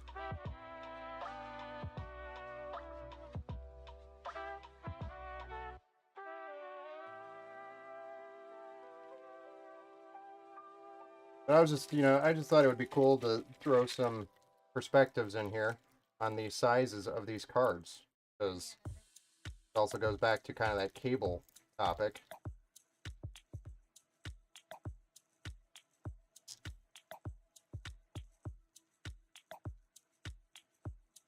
I'm trying to get all these peels off, so that is what's holding me up. Because it's literally peel after peel. It's like an onion. Layered like an onion. That's the way to describe it. Okay. Don't worry, folks. There's one more peel on the back. Because we need another one. I think Asus definitely wanted to make sure this card was going to arrive without a scratch. So there's another peel right there as well. No scratches. I promise. Because it was impossible. So, there you have it. An RTX 4080 Asus ROG Strix compared to a 2080 Ti and a 3080. And not just the small ones either, like beefy versions of those cards. I mean, here's your boat anchor.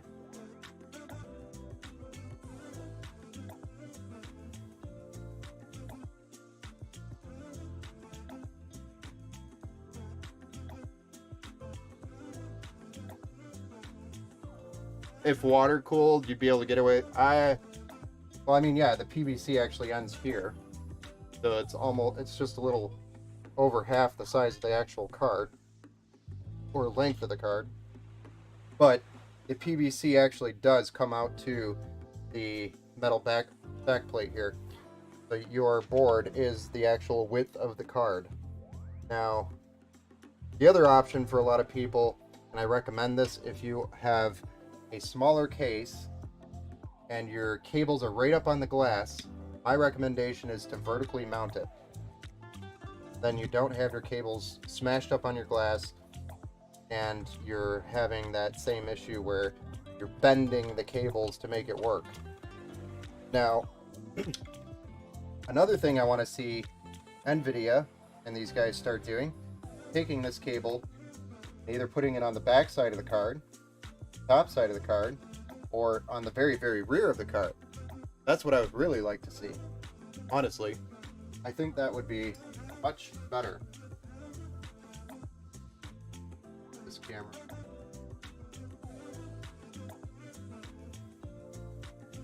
Not my elbow now that we're raised up. But if we got one here, it would solve the problem. Even if they change the adapter. I don't really care that they change the adapter.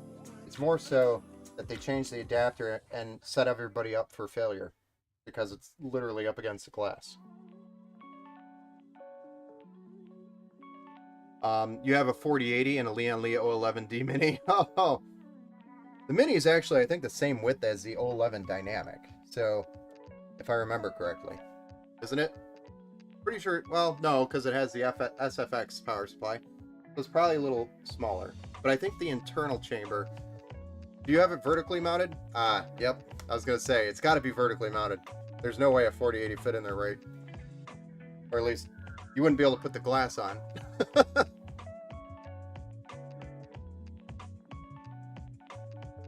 Yeah, I mean, dude, the case is a really good case, so it can definitely handle it with its cooling. It's just a matter of making sure that your cables aren't getting crushed. That's why I buy these aftermarket cables, because I can bend them here if I need to without really pulling them here, because it allows me to pull them. They're not taped up. I can see it. So if I'm bending it and something gets pulled up, I can actually see the damn thing that it's a problem. So I just like these cables, which are like 30 bucks on Amazon. Cable Mod also has them now. They are available in the US store, though with Cable Mod, they are doing a equipment upgrades in their facility for the US. So even if you put an order in right now, the order's not going to process until after February for awareness. For any custom cables, but for any actual cables that are pre-made, they should have those in stock. If they do, then you should be able to get them. Yes. Yeah, that's the whole reason why I usually recommend vertically mounting these bigger cards, is so these cables aren't right up against the glass getting bent. So I try to, and it looks cool, but sometimes in some cases you really can't do it. Like the Ice Giant, we actually probably could. Maybe. It's high enough up. It actually is offset to, I think, allow vertical mounting. So, anyway, I'll shove these through here. Did you want your cables around the bottom or over the top and up here? So, I guess that's a question for you, TP Man. Did you want your cables like this? Or would you prefer them like this? Around the top and over through. I mean, I'd make it a little cleaner, but what's your preference there for the cables? Top looks a little cleaner, no? No, I agree. And it also will keep the fans out of the airflow here. Or, blah, blah, blah. It'll keep the cables out of the airflow. Jesus. You can tell I'm probably getting tired. You bought the Lian Li vertical mount kit, so it fits perfectly. Awesome. Yeah, there's not very many vertical mounting kits that fit in the Lian Li 011 dynamic cases, because a lot of the universal kits use the bottom of the case or use the top of the basement of the case for support. So there's not a lot of universal kits out there that work well with the 011 dynamic series.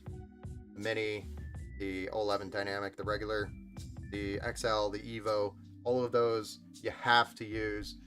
Really, you're kind of stuck using the Lian Li specific for that case. I just don't trust some of the other ones, especially with the weight of these cards.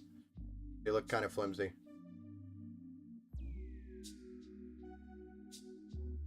Top it is. So I do also have a bracket, but you also have a kickstand. Now we could use the kickstand right here on the center of the fan and just hold it like right here. It'd be a little, and you know my opinion on the kickstand. But that would hold the card up. Or I have an L bracket. But I'm actually worried that this L bracket isn't enough. So here's our L bracket. And really that's just going to go right here. Give it some extra support. So do you want the kickstand or the L bracket?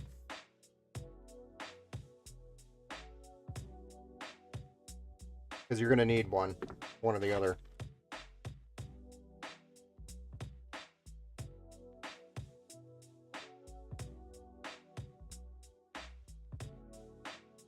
The L bracket and put the kickstand in for transport. Well, the kickstand will actually fall out, most likely, for any type of transport. That would less likely stay put during transport. So the only time you'd set that kickstand up is when you have it at its final destination.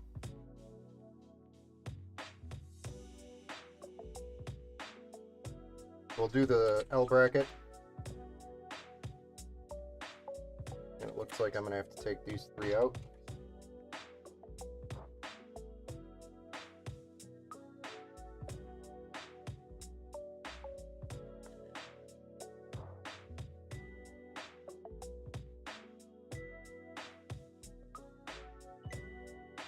Pretty sure anyway.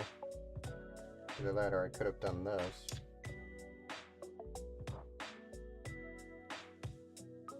So I think it has better support like this.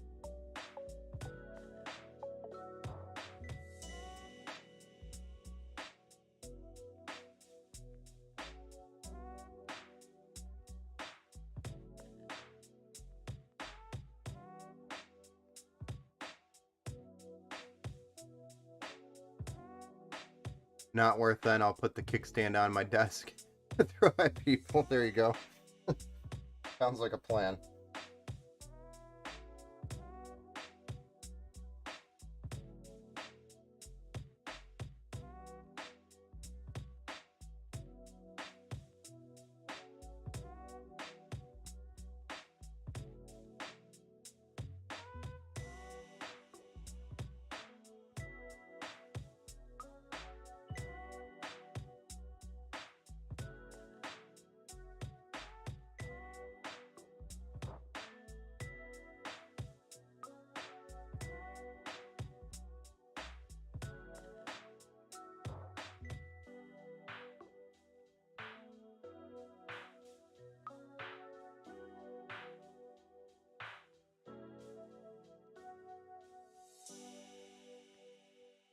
Only if you give me some videos of you throwing it at somebody.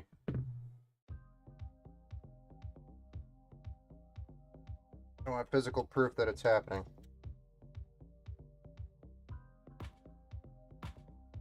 Not that I'm trying to encourage that, but...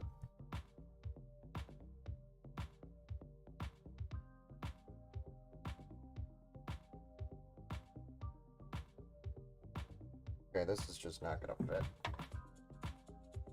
Go. Bye.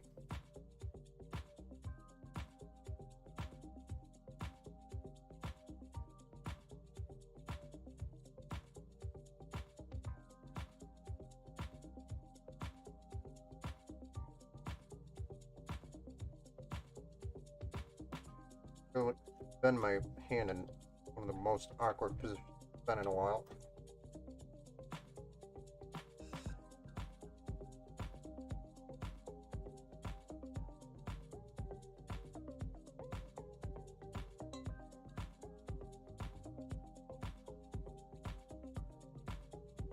I don't know why I'm struggling so badly with this one screw here, but get this one started. That one goes in perfectly, easy, simple, nice.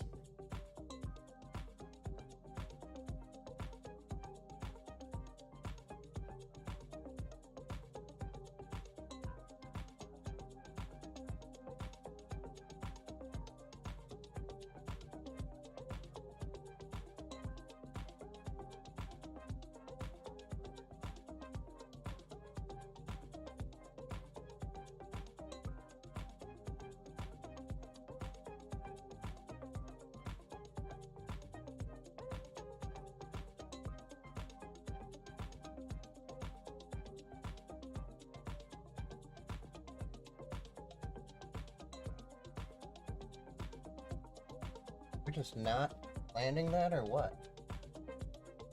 Yo.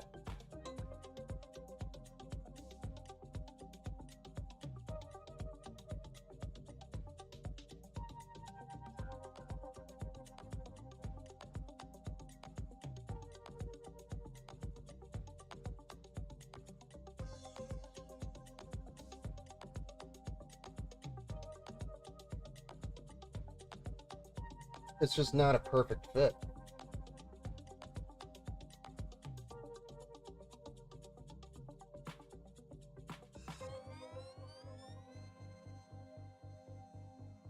At all.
Other options we have here.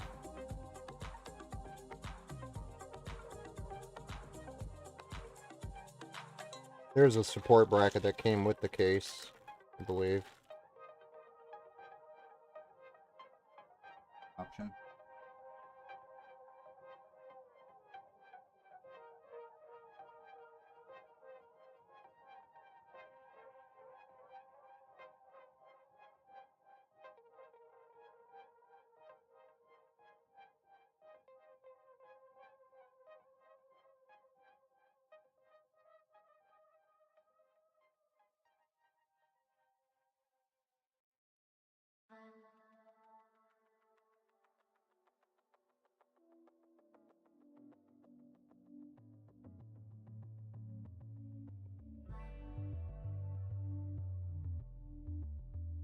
You ship PC with GPUs in them?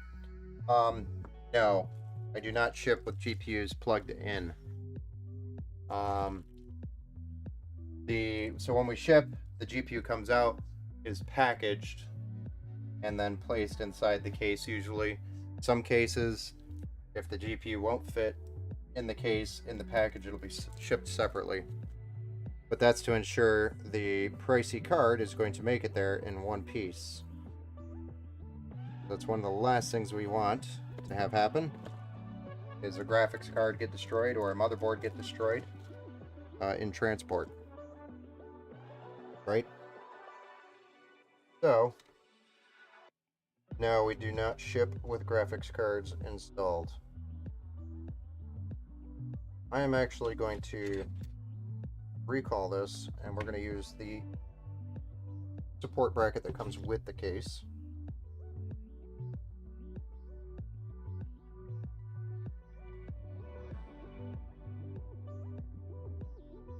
Simply because this thing's being a pain in the ass. Not fitting.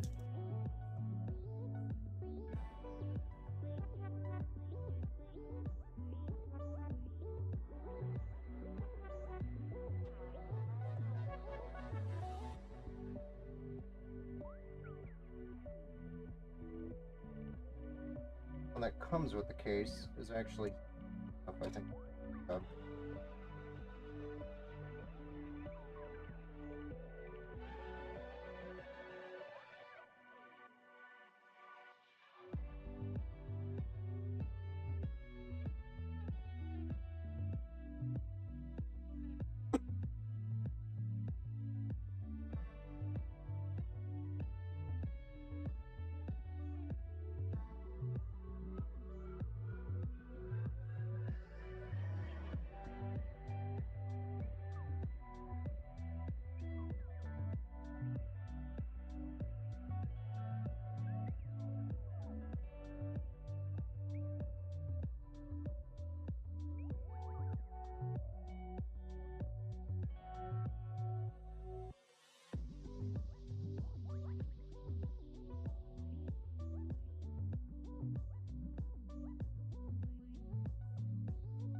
Yeah, usually what happens when you ship a PC with a graphics card in it, they'll show up with either the graphics card out of the slot and a damaged graphics card with a damaged motherboard slot.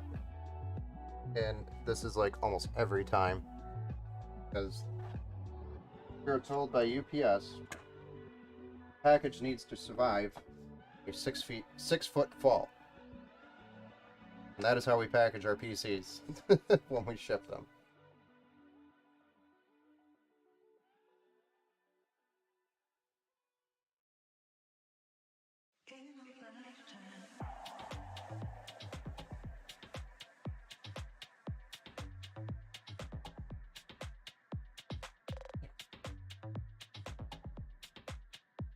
Not cool. Not enough bite on that. We'll try this.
Calm down, everybody. Calm down.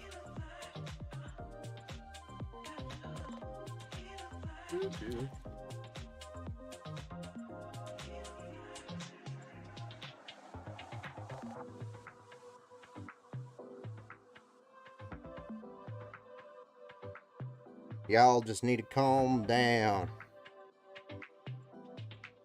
I gotta reference the manual here.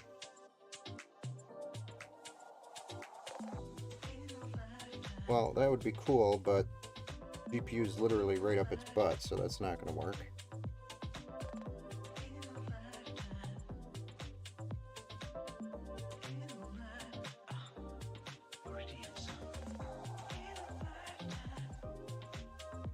Right?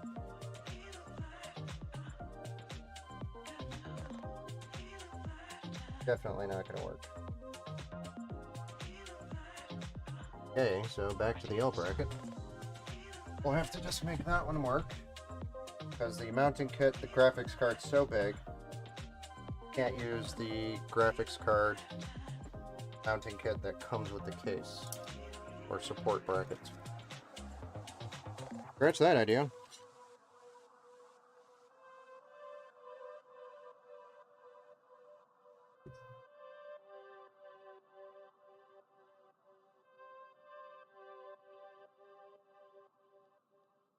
Back to the drawing board.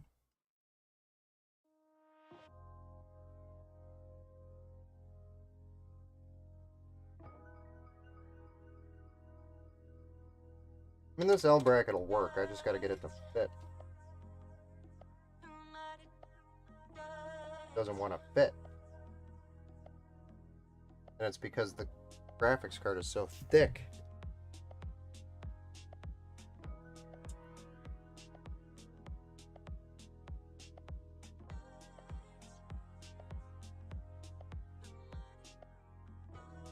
I could drill it out, the bracket, if I have to.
Force it to fit.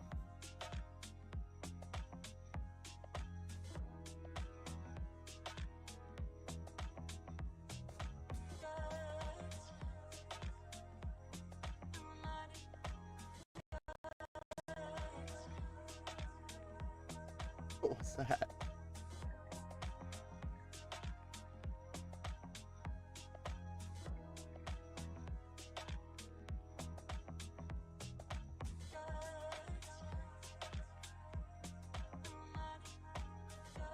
Alright, there we go. Finally. We got the GPU bracket sorted out, I think. God.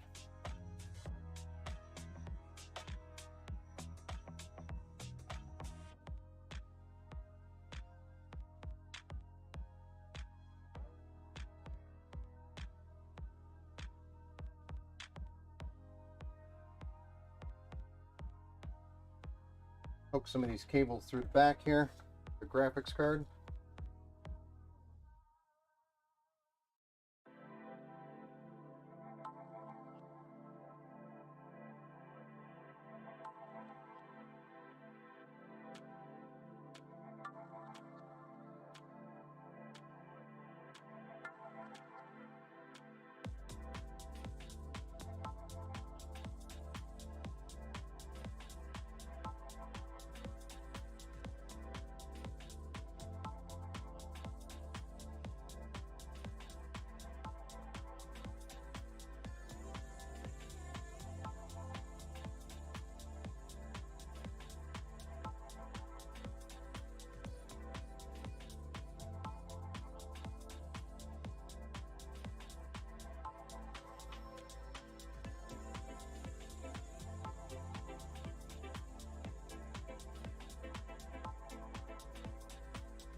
Do do do do do.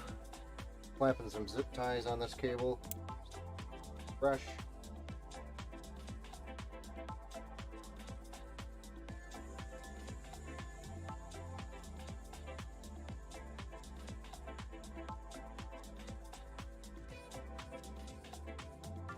Spin this bad boy around, pull some slack through the cables that we plugged in earlier. Make sure we have all the slack into the back. Now we're pretty much ready to slap a power supply in here. Assuming got to be a way to pull this top panel off to get the power supply in. Screws here on the back, and it lifts right out. Look at that. Cool, right? For the power supply. Then I got a badass power supply, VGA 1300 watts. Fan down. Fan down. Mounted to the top here, and very easy access to the power supply. I do like that.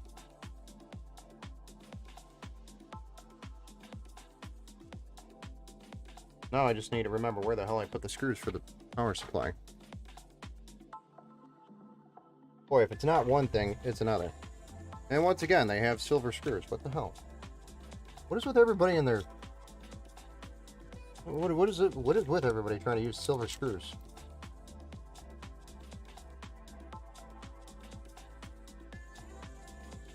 That'll do.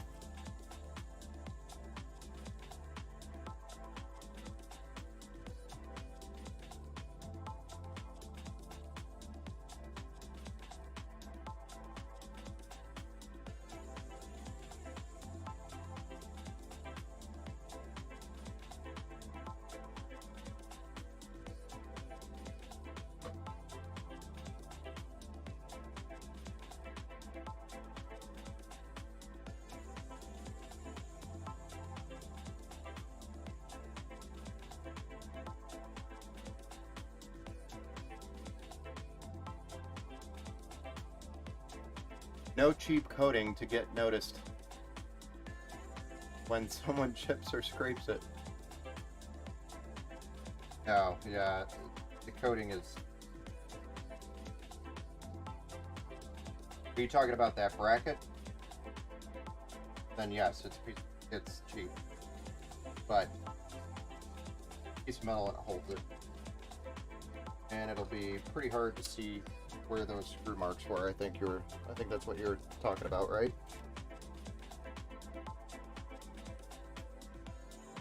Can't really notice them.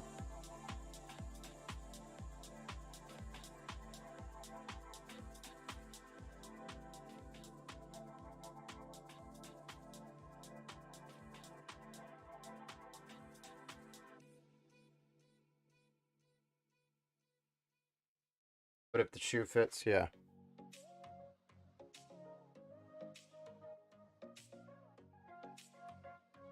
Okay, so now next we need PCIe cables, 24 pin. We have one SATA cable for the power, 2 8-pins for the CPU, power for the RGB for the case. So, like we're going to do the motherboard first. We'll get to our VGA. I do like how EVGA gives you single PCIe cables. So you don't have to deal with the ones that have the pigtail on the other end. Which is annoying. It's such a waste of extra cable. And it just gets in the way. I like that a lot.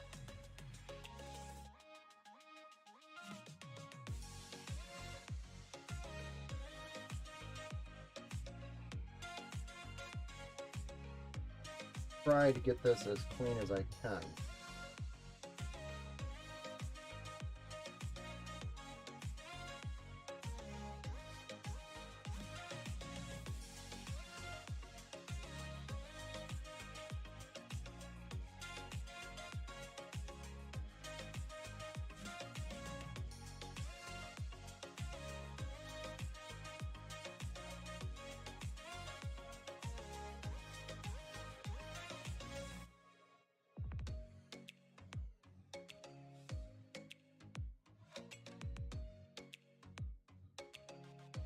I'm going to try to do this in as clean of an order as possible so that I can maximize the usage of this space here.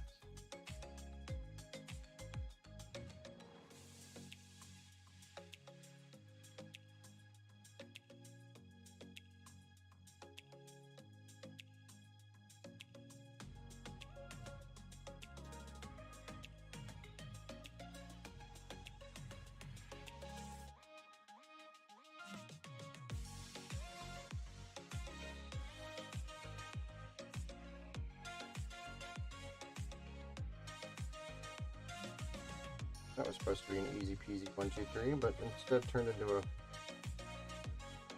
not easy peasy 1, 2, 3.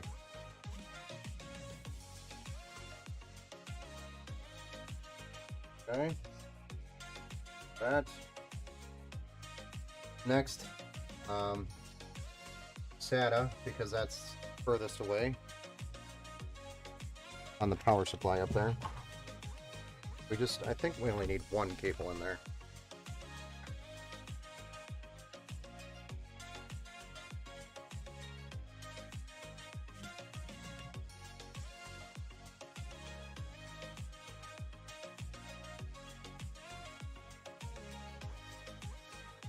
One.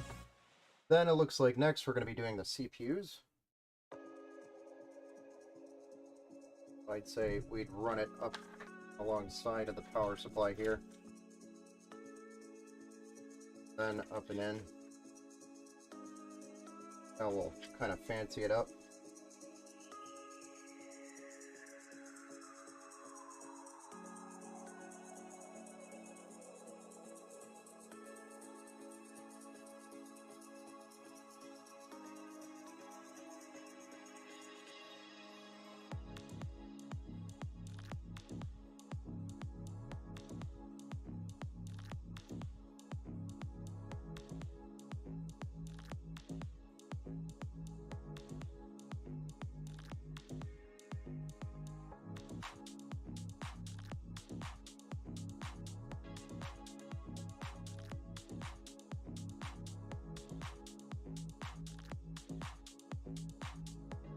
Okay.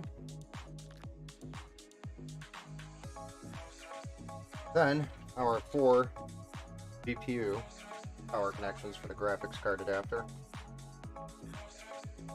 which these are all down here. Plug them into the adapter, run them up to the power supply. That way we know where to put the extra cable. Try to keep it in that tray up there.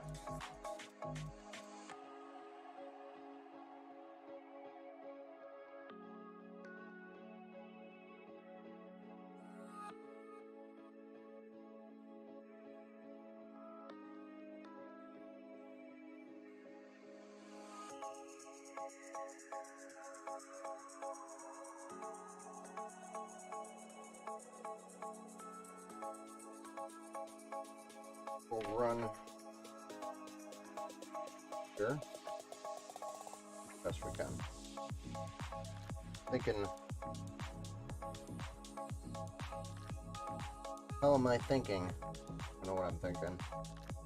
Really, the only option is to go up this way.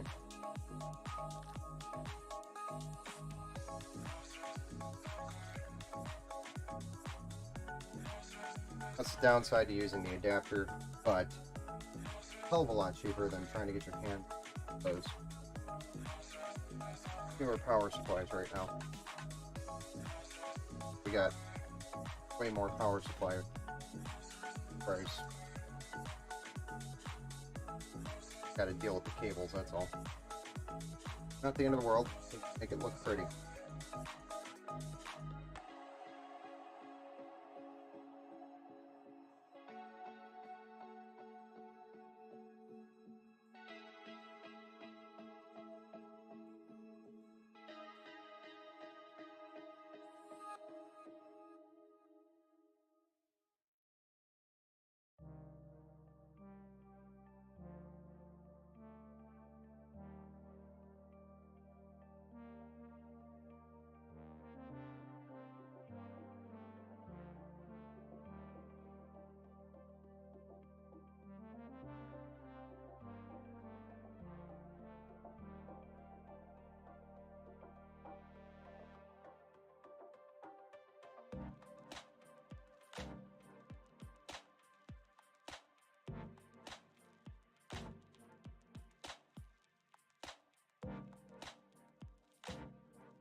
Okay.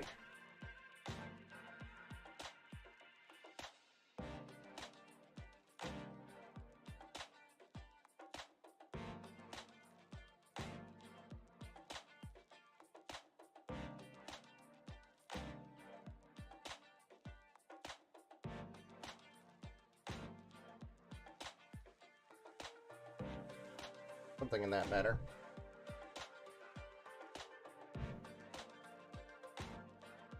Getting there. Just need to do a little bit of cleanup down here. Organize the middle-ish. And we're pretty much ready to fire this bad boy up.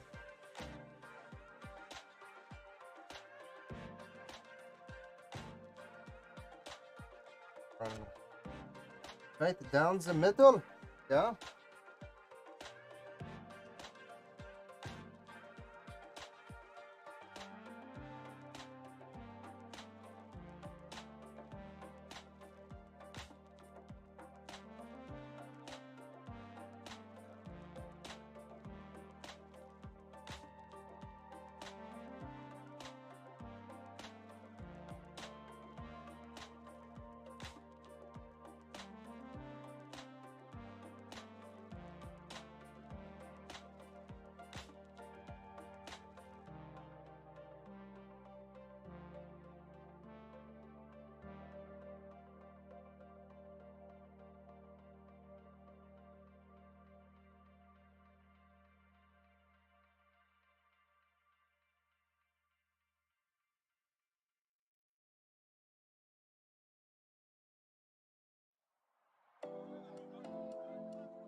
Do.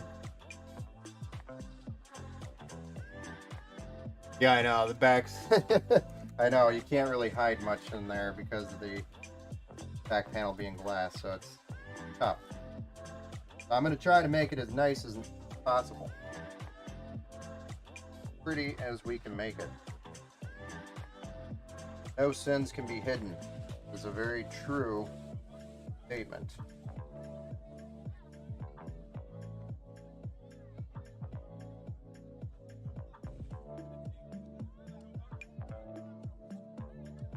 Trying to organize this shit, so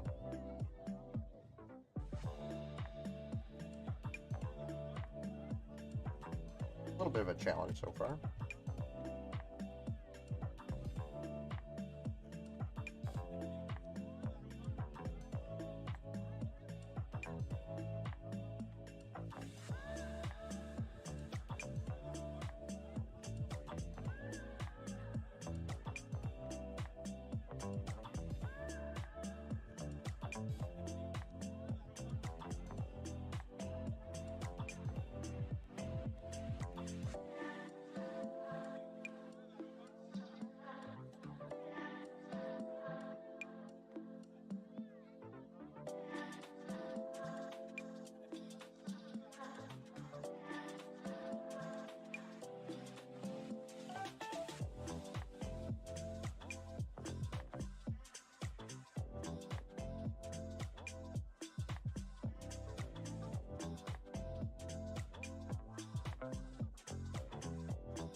Oh shit.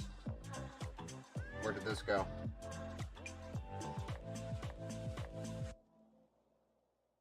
Never mind, I found it. Like, uh-oh. Something came unplugged. Not good. But I'm just working from the top down, really, at this point, where the pieces really matter. I need to get cleaned up.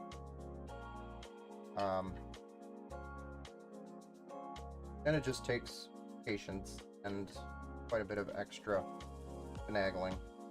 Get it nice. But you know, we want it nice. Want it looking fresh.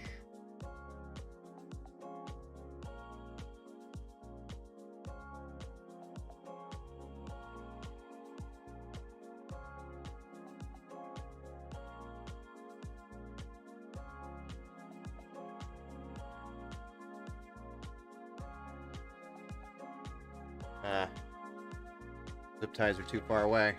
Come forth, zip ties, you are needed.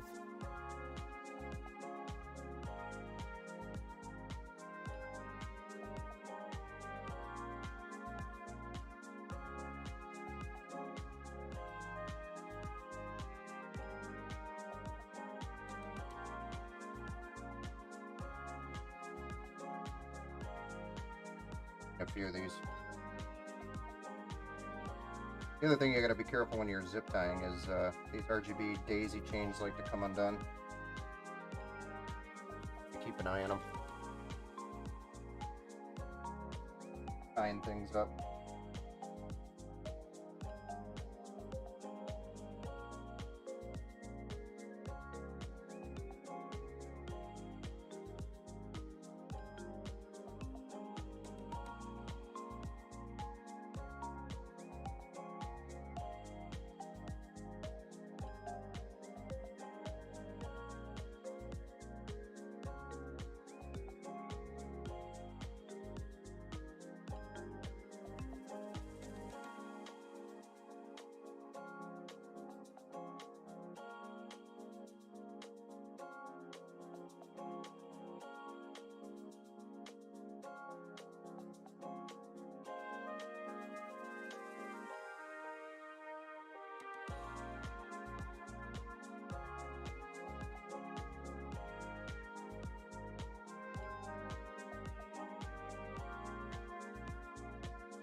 Yeah, there's head rub.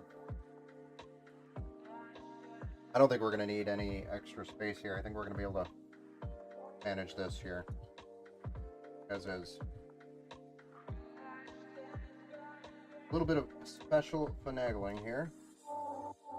Get it.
Okay.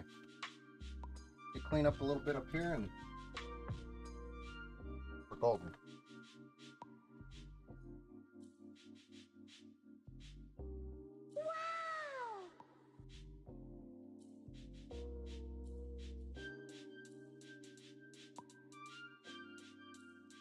Wow!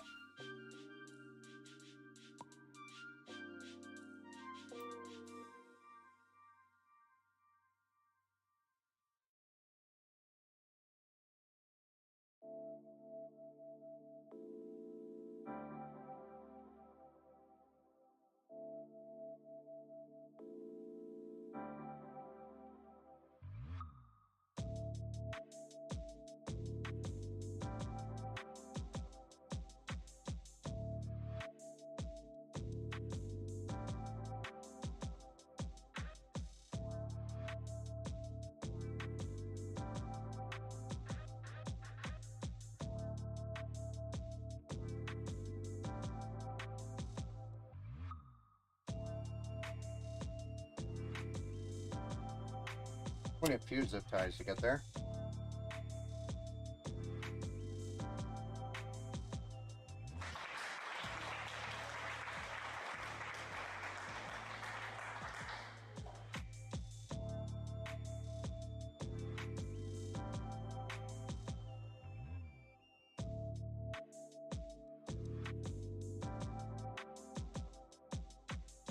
I give. Like,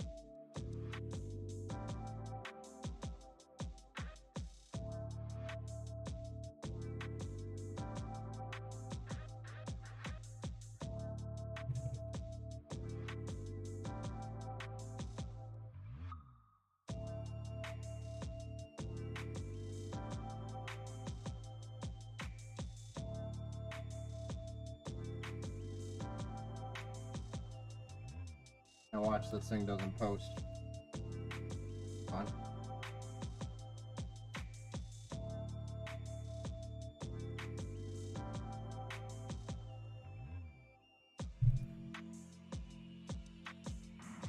I'm in danger. Danger. That would be me. Let's see if that back panel closes, right? Test.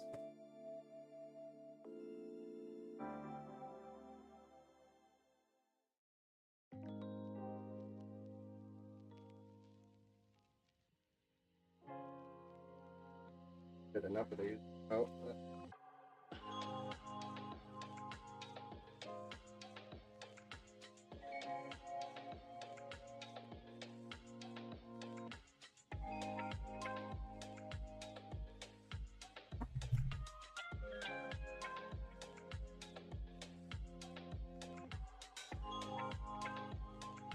Oh, the back panel closed.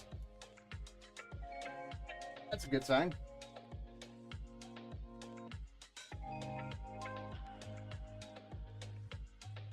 See if we can get the lid back on there.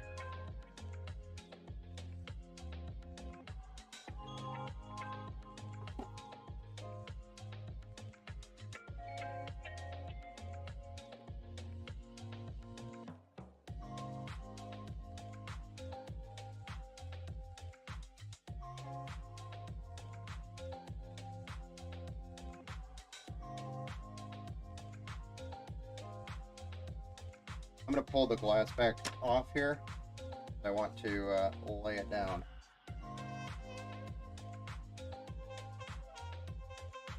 I just don't want to lay it on the glass. It's got some weight to it now, for sure.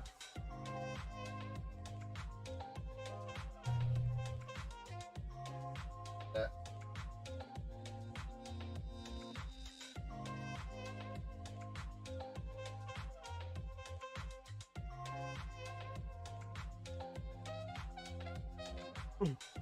Want to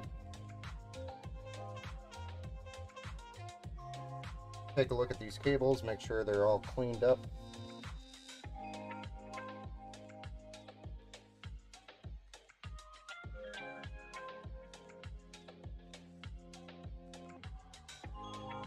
Sure nothing's pinching where it shouldn't be.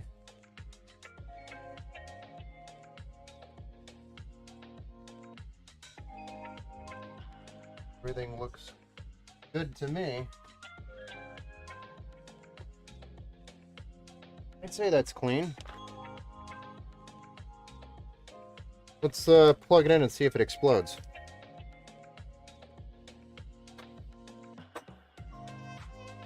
I'm gonna just move some of this crap out of my way so I can fire it up.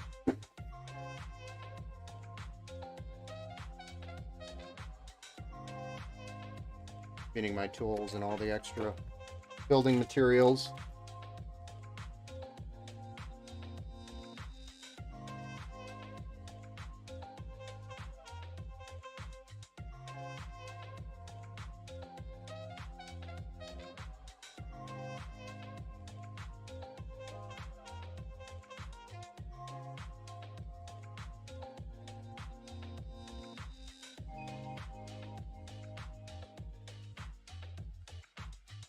Downside is we won't really have a good side shot.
Okay, much cleaner. Now I can see what I'm doing. Alright, we have to use the special power cord. So big.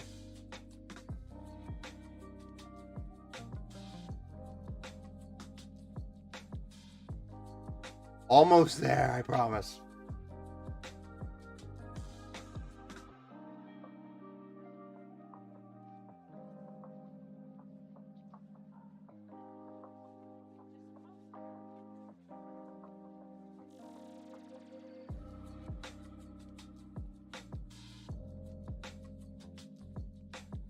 Then I just change the input on my monitor. Nice.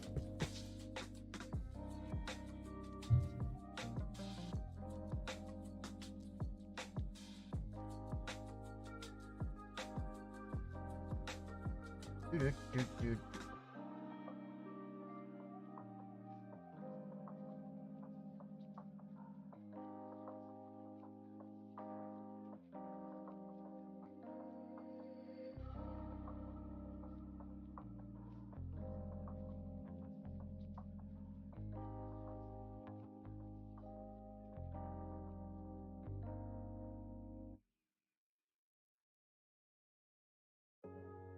Okay.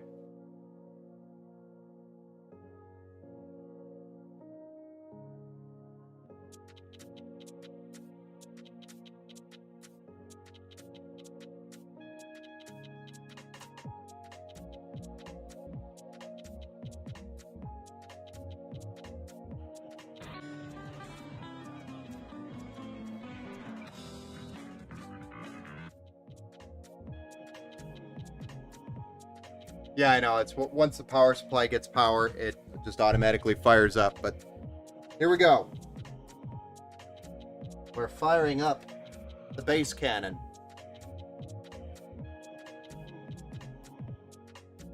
Looks like we're doing some DDR5 training, RAM, memory time training.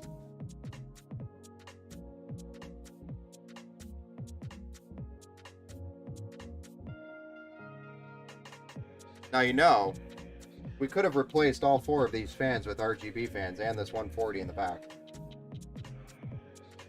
For those of you who really like the RGB, it's always an option.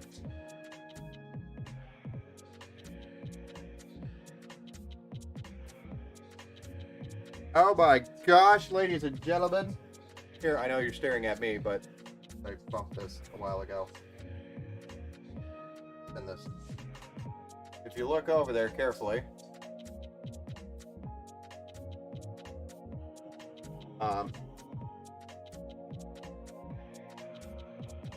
we have a post.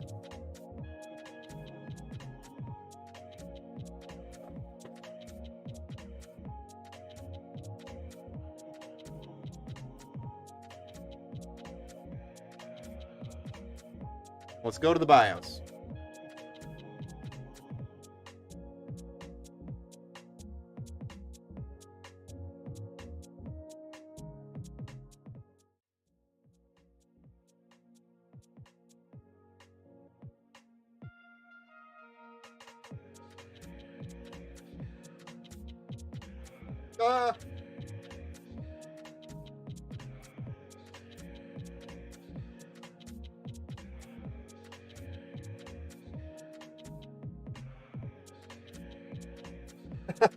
So I'm not too worried about it anymore. I'm just saying, in the future, if you ever wanted to add more lights to it, you definitely can.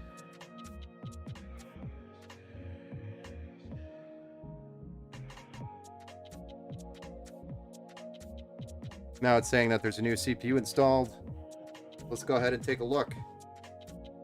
Currently, right now, the CPU temperature is 48 Celsius, which is kind of... I mean, it just fired up, so it was probably going through some training there. Dropping down to 40. Motherboard temperature is 24 Celsius. CPU fans, this rear fan, and the case fans have all checked in. They're being reported in on the BIOS. Both sticks are reporting in at 4800 megahertz because we haven't enabled the Expo yet. Expo profile. Not Intel XMP anymore, by the way. Just FYI. The Samsung SSD 980 Pro, 1 terabytes checking in, and obviously the graphics card's working, or we wouldn't have had a post. So, yeah, everything's there. Looking good. Now all we got to do is run a Windows setup. Are we doing Windows 11 or Windows 10? It was optional, I think, for either one. On the invoice, it actually just says Windows 10. So we probably had a discussion about that. I intend to PB02 undervolt at some point. Okay. Understood. Well, it's going to be pretty much stock in the BIOS outside of getting the RAM where it should be and some fan adjustments, and that's really all I'm going to do. I'm not going to overclock the CPU or RAM for that matter. It's all going to be where it should be. Windows 10, absolutely no Windows 11. Yeah, I figured. I'm pretty sure we had this conversation. That's why it's on the invoice. I just wanted to double check. I'm actually gonna install Windows, then go do a BIOS update. So I won't be starting a BIOS update until after I get the Windows installed.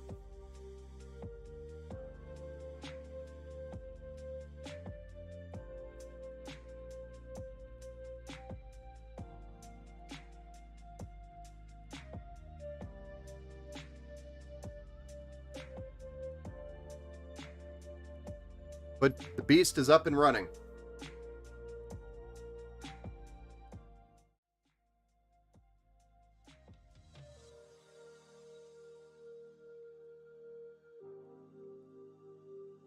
I'll try to give you a front view of it here.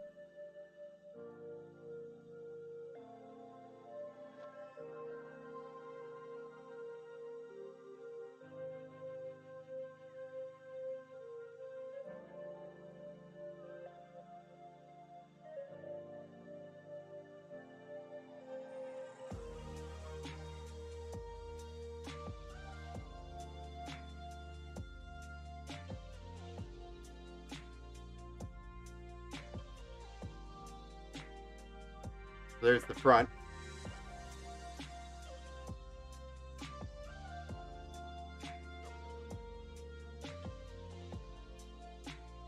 I wish I could give you more of a side view, but the camera's being a piece of shit, so I'm sorry.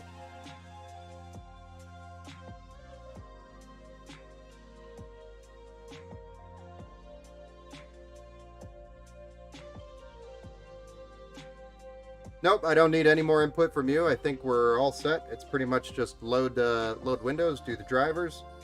I usually don't even do that live on stream, but this is usually where I call it anyway as well.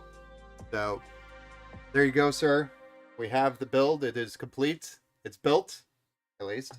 Next is the software side.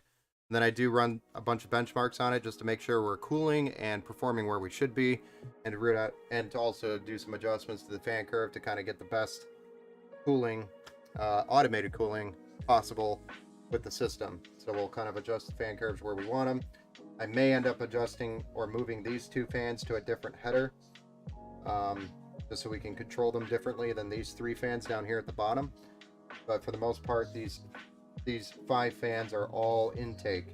So really the important one in this setup is this back here being targeted by the CPU. So this needs to spin faster if the CPU is getting hotter, and that'll help get some of that hot air out of there. But for the most part, sir, it was a solid build. Thank you so much. Greatly look forward to getting to use it. Well, it won't be long here. Honestly, I should have it ready here for pickup by the weekend. So, probably just wrapping things up tomorrow, and then by Saturday we should have it ready to go.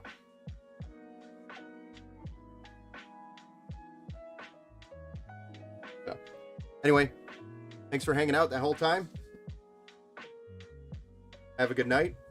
Let me know if you have any questions, and look for email or a text letting you know that it's all set. Have a good night.